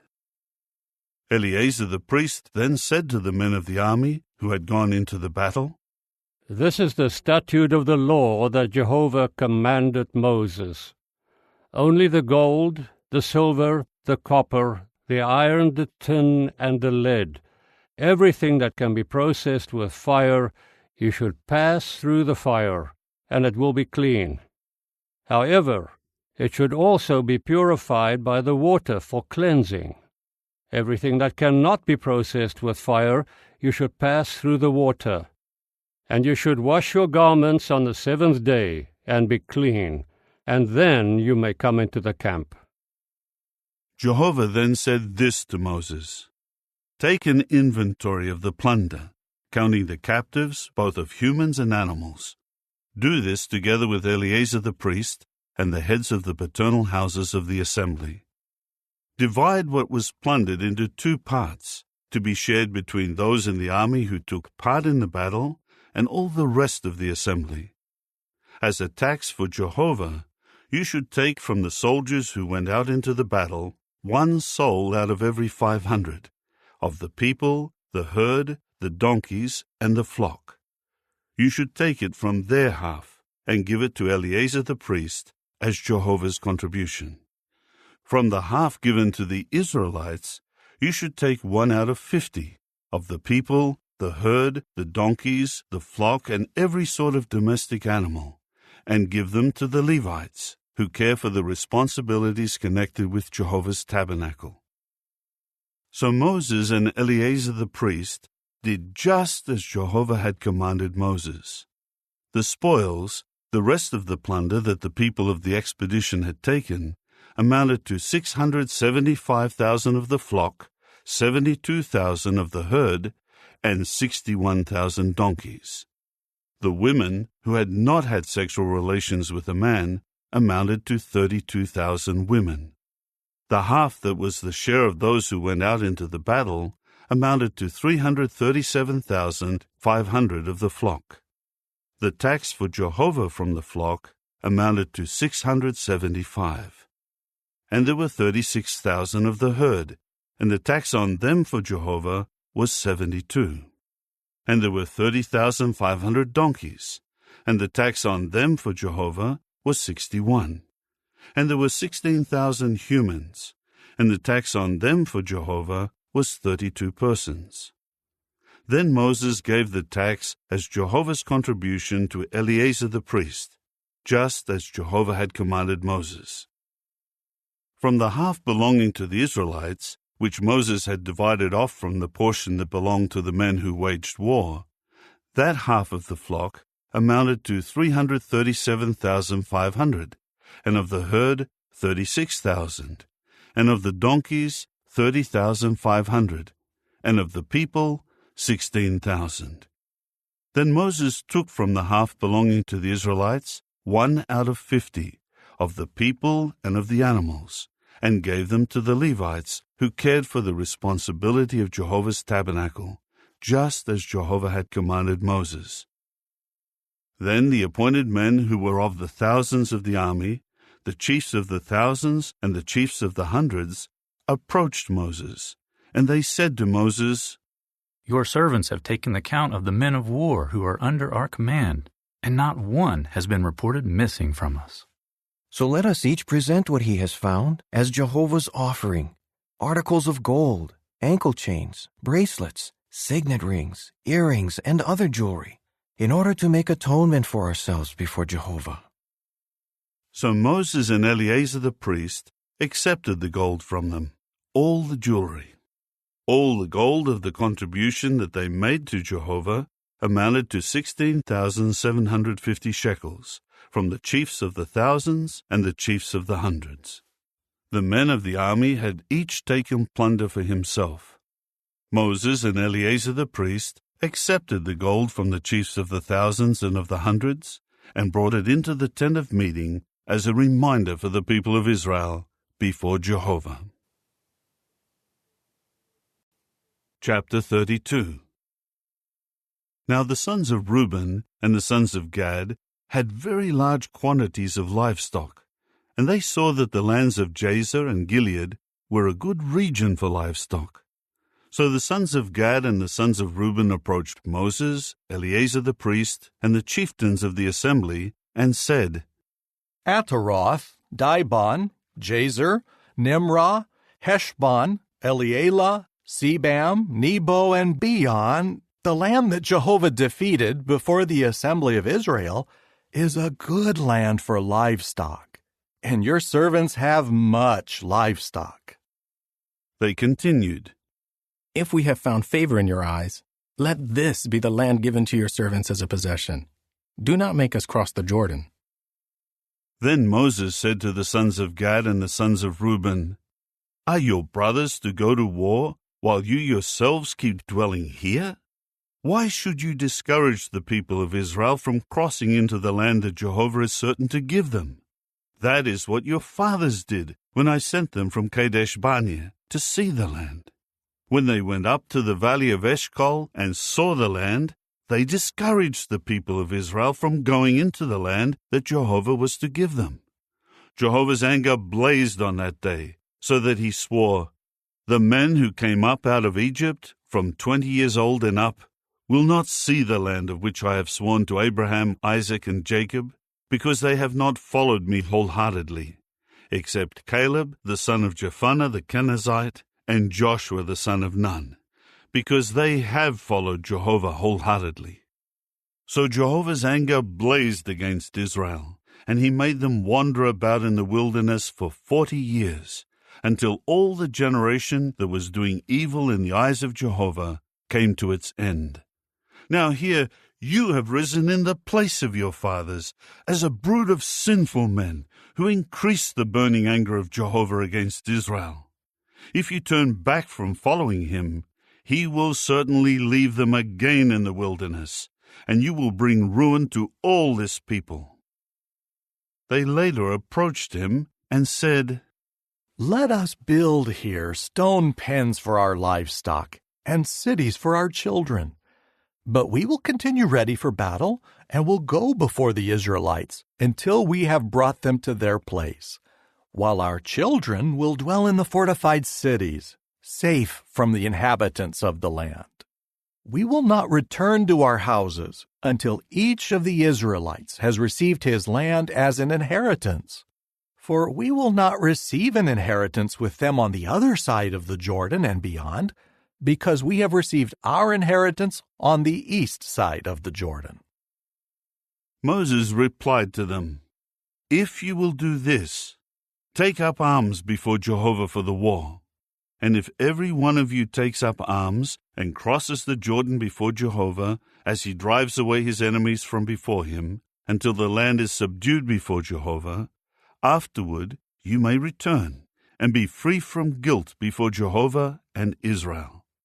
Then this land will become your possession before Jehovah. But if you do not do this, you will have sinned against Jehovah. In that case, know that your sin will catch up with you. So you may build cities for your children and pens for your flocks, but you must do what you have promised. The sons of Gad and the sons of Reuben said this to Moses: Your servants will do just as my Lord is commanding.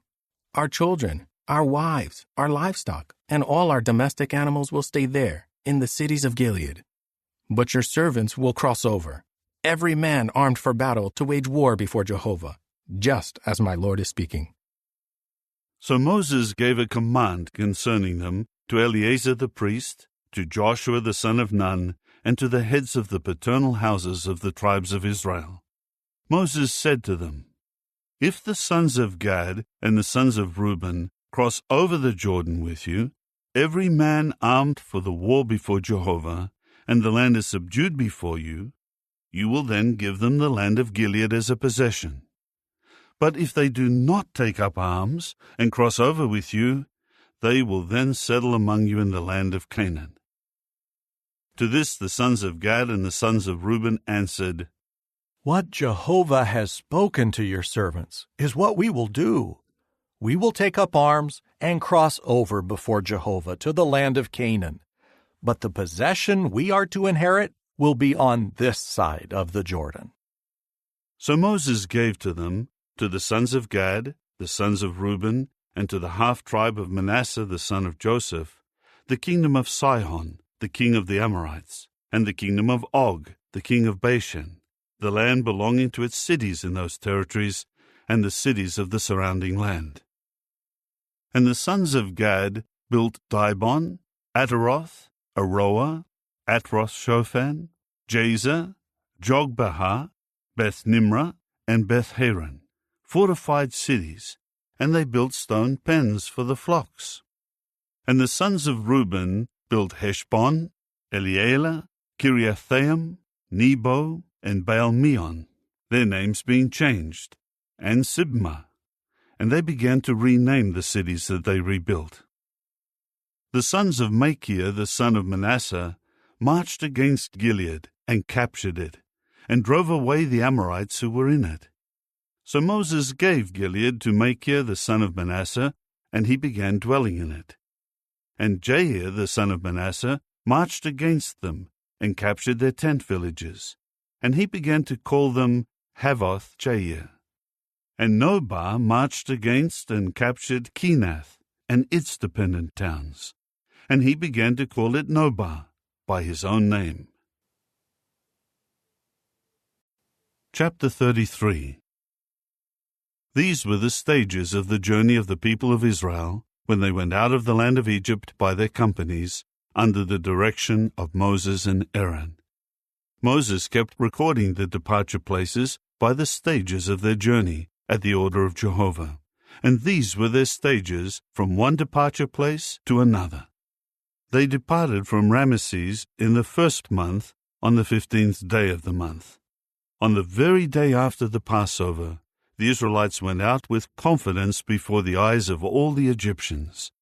Meanwhile, the Egyptians were burying all the firstborn whom Jehovah had struck down among them, for Jehovah had executed judgments on their gods. So the Israelites departed from Ramesses and camped at Succoth. Then they departed from Succoth and camped at Etham, which is on the edge of the wilderness. Next they departed from Etham and turned back toward Pi-hahiroth, which is in view of Baal-zephon, and they camped before Migdol. After that they departed from Pi-hahiroth and passed through the midst of the sea to the wilderness, and kept marching a 3-day journey in the wilderness of Etham, and camped at Meirah. Then they departed from Meirah, and came to Elim. Now in Elim there were 12 springs of water, and 70 palm trees. So they camped there. Next they departed from Elim and camped by the Red Sea. After that they departed from the Red Sea and camped in the wilderness of Sin. Then they departed from the wilderness of Sin and camped at Dophkah. Later they departed from Dophkah and camped at Alosh. They next departed from Alosh and camped at Rephidim, where there was no water for the people to drink. After that they departed from Rephidim and camped in the wilderness of Sinai. They departed from the wilderness of Sinai and camped at Kibroth-Hattaavah.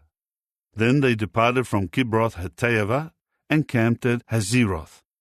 After that they departed from Hazeroth and camped at Rithmah. Next they departed from Rithmah and camped at Rimmon-Perez. Then they departed from Rimmon-Perez and camped at Libnah. They departed from Libnah and camped at Rizah.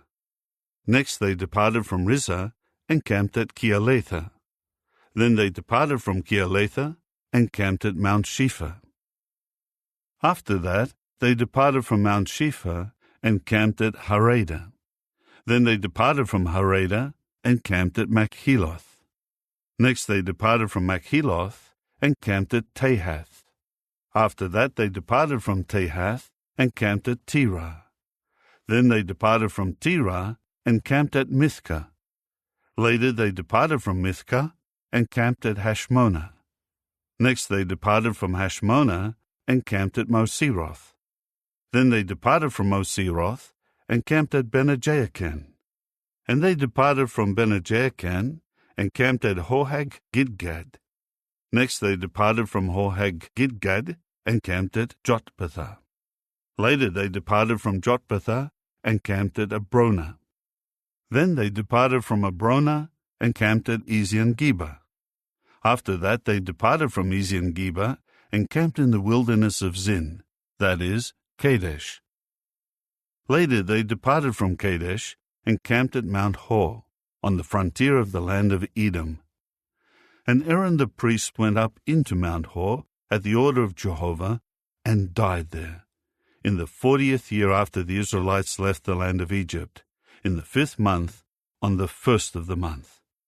Aaron was 123 years old at his death on Mount Hor. Now the king of Arad, the Canaanite who was dwelling in the Negeb in the land of Canaan, heard about the coming of the Israelites. In time they departed from Mount Hor and camped at Zalmonah. After that they departed from Zalmonah and camped at Punon. Next they departed from Punon and camped at Oboth. Then they departed from Oboth and camped at Aya-Abarim, on the border of Moab. Later they departed from Ayim and camped at Dibon-Gad.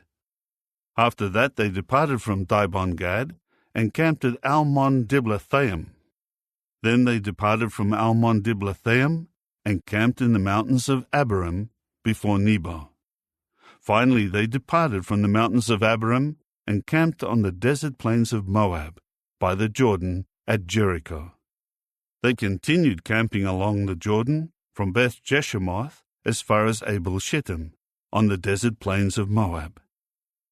Jehovah spoke to Moses on the desert plains of Moab by the Jordan at Jericho, saying, "Speak to the Israelites and tell them, you are crossing the Jordan into the land of Canaan.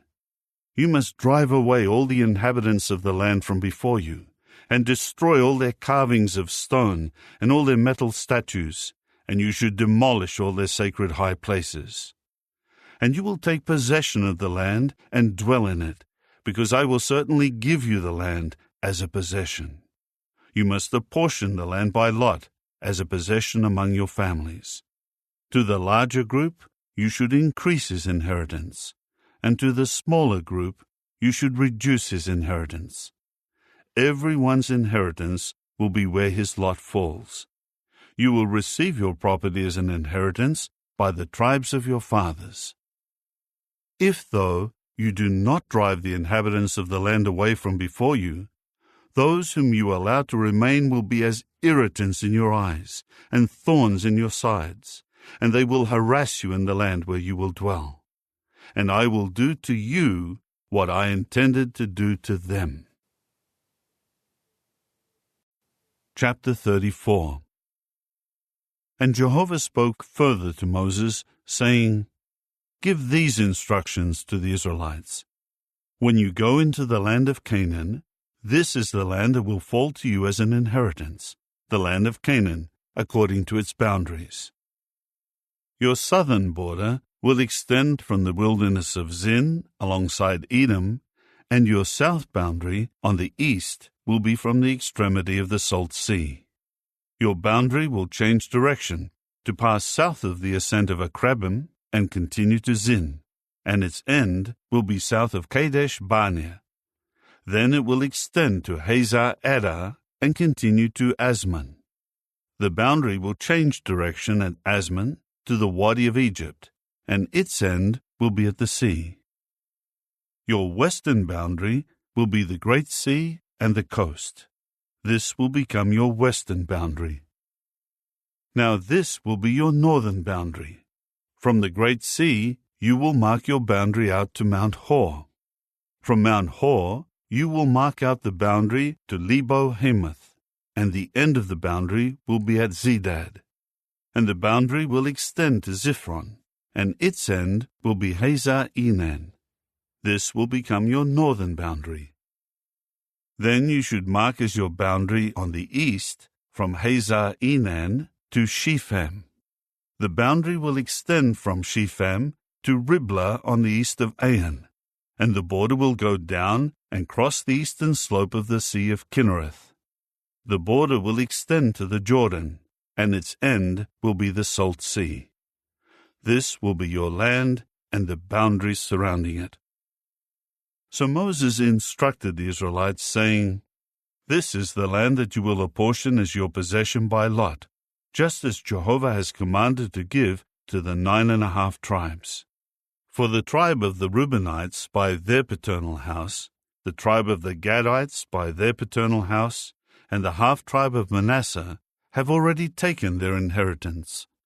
The 2½ tribes have already taken their inheritance east of the region of the Jordan by Jericho, toward the sunrising. Jehovah spoke further to Moses, saying, These are the names of the men who will divide the land for you to possess: Eleazar the priest, and Joshua the son of Nun. And you will take one chieftain out of each tribe to divide the land as your inheritance. These are the names of the men. Of the tribe of Judah, Caleb the son of Jephunneh. Of the tribe of the sons of Simeon, Shemuel the son of Ammihud. Of the tribe of Benjamin, Elidad the son of Kislon. Of the tribe of the sons of Dan, a chieftain, Bacchai the son of Joglai. Of the sons of Joseph, from the tribe of the sons of Manasseh, a chieftain, Haniel the son of Ephod. From the tribe of the sons of Ephraim, a chieftain, Kemuel the son of Shiftan. Of the tribe of the sons of Zebulun, a chieftain, Elizaphan the son of Panak. Of the tribe of the sons of Issachar, a chieftain, Paltiel the son of Azan. Of the tribe of the sons of Asher, a chieftain, Ahihud the son of Shilomai. Of the tribe of the sons of Naphtali, a chieftain, Pediel the son of Ammihud. These are the ones whom Jehovah commanded to distribute the land to the Israelites in the land of Canaan. Chapter 35. Jehovah went on to speak to Moses on the desert plains of Moab, by the Jordan at Jericho, saying, Instruct the Israelites that they are to give the Levites cities to inhabit out of the inheritance they will possess, and they should give the Levites the pastures around the cities.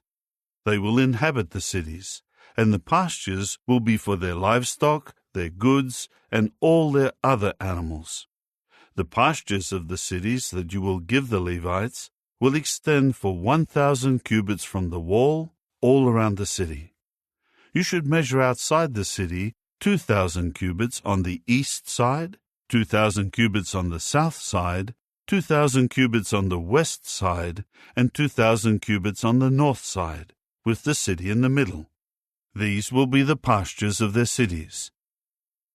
The cities that you will give to the Levites will be 6 cities of refuge, which you will give for the manslayer to flee to, as well as 42 other cities. You are to give to the Levites a total of 48 cities, together with their pastures. The cities you give them will be from the possession of the Israelites. From the larger group you will take many, and from the smaller group you will take few. Each group will give some of its cities to the Levites in proportion to the inheritance that it receives. Jehovah continued to speak to Moses, saying, "Speak to the Israelites and tell them, you are crossing the Jordan to the land of Canaan. You should choose cities convenient for yourselves to serve as cities of refuge, where the manslayer who unintentionally kills someone should flee. These cities will serve as a refuge for you from the blood avenger, so that the manslayer will not die until he stands trial before the assembly. The 6 cities of refuge that you provide will serve this purpose. You will provide 3 cities on this side of the Jordan and 3 cities in the land of Canaan, to serve as cities of refuge. These 6 cities will serve as a refuge for the Israelites, for the foreign resident, and for the settler among them, for anyone to flee there who unintentionally kills someone. But if he struck him with an iron instrument and he dies, he is a murderer. The murderer should be put to death without fail. And if he struck him with a stone that could cause death, and he dies, he is a murderer. The murderer should be put to death without fail. And if he struck him with a wooden instrument that could cause death, and he dies, he is a murderer. The murderer should be put to death without fail. The avenger of blood is the one who will put the murderer to death. When he encounters him, he himself will put him to death. If death resulted because he pushed him out of hatred, or threw something at him with malicious intent, or out of hatred he struck him with his hand and he died, the one who struck him will be put to death without fail. He is a murderer. The avenger of blood will put the murderer to death when he encounters him. But if it was unexpectedly, and not out of hatred, that he pushed him or threw any article at him without malicious intent, or if he did not see him and caused a stone to fall on him, and he was not an enemy or seeking his injury, and the person died, the assembly should then judge between the one who struck him and the avenger of blood, in harmony with these judgments. The assembly should then save the manslayer from the hand of the avenger of blood, and return him to his city of refuge, to which he had fled, and he must dwell in it until the death of the high priest, who was anointed with the holy oil. But if the manslayer goes out of the boundary of his city of refuge to which he fled, and the avenger of blood finds him outside the boundary of his city of refuge, and slays the manslayer, he has no blood guilt. For he must dwell in his city of refuge until the high priest's death. But after the high priest's death, the manslayer may return to the land that he owns. These things will serve for you as a statute for judgment throughout your generations in all your dwelling places. Whoever kills a person should be put to death as a murderer on the testimony of witnesses, but no one will be put to death on the testimony of just one witness. You must take no ransom for the life of a murderer who is deserving to die, for he should be put to death without fail. And you must not take a ransom for one who has fled to his city of refuge, allowing him to resume dwelling in his land before the death of the high priest. You must not pollute the land in which you live, for blood pollutes the land, and there may be no atonement for the blood that has been spilled on the land, except by the blood of the one who spilled it. You must not defile the land in which you dwell, in which I am residing, for I, Jehovah, am residing in the midst of the people of Israel. Chapter 36. The family heads of the descendants of Gilead, the son of Machir, the son of Manasseh, of the families of the sons of Joseph, approached and spoke before Moses and the chieftains, the family heads of the Israelites. They said, Jehovah commanded my Lord to distribute the land by lot as an inheritance to the Israelites. And my Lord was commanded by Jehovah to give the inheritance of our brother Zelophehad to his daughters. If they marry men from another Israelite tribe, the women's inheritance will also be withdrawn from the inheritance of our fathers, and be added to the inheritance of the tribe to which they would then belong, so that it would be withdrawn from the lot of our inheritance. Now when the Jubilee takes place for the people of Israel, the women's inheritance will also be added to the inheritance of the tribe to which they then belong, so that their inheritance would be withdrawn from the inheritance of the tribe of our fathers. Then Moses commanded the Israelites at the order of Jehovah. What the tribe of the sons of Joseph is saying is correct. This is the word that Jehovah has commanded for the daughters of Zelophehad. They may marry whomever they wish. However, they should marry someone from a family of the tribe of their father. No inheritance of the Israelites should circulate from tribe to tribe, for the Israelites should hold on to the inheritance of the tribe of their forefathers. And every daughter who possesses an inheritance among the tribes of Israel should become a wife of a descendant of her father's tribe, so that the Israelites may keep possession of the inheritance of their forefathers. No inheritance should circulate from one tribe to another tribe, for the tribes of Israel should hold on to their own inheritance. The daughters of Zelophehad did just as Jehovah had commanded Moses. So Mahlah, Tirzah, Hoglah, Milcah, and Noah, the daughters of Zelophehad, married the sons of their father's brothers. They became wives of men from the families of Manasseh the son of Joseph, so that their inheritance would remain in the tribe of their father's family. These are the commandments and the judicial decisions that Jehovah gave to the Israelites through Moses on the desert plains of Moab by the Jordan at Jericho.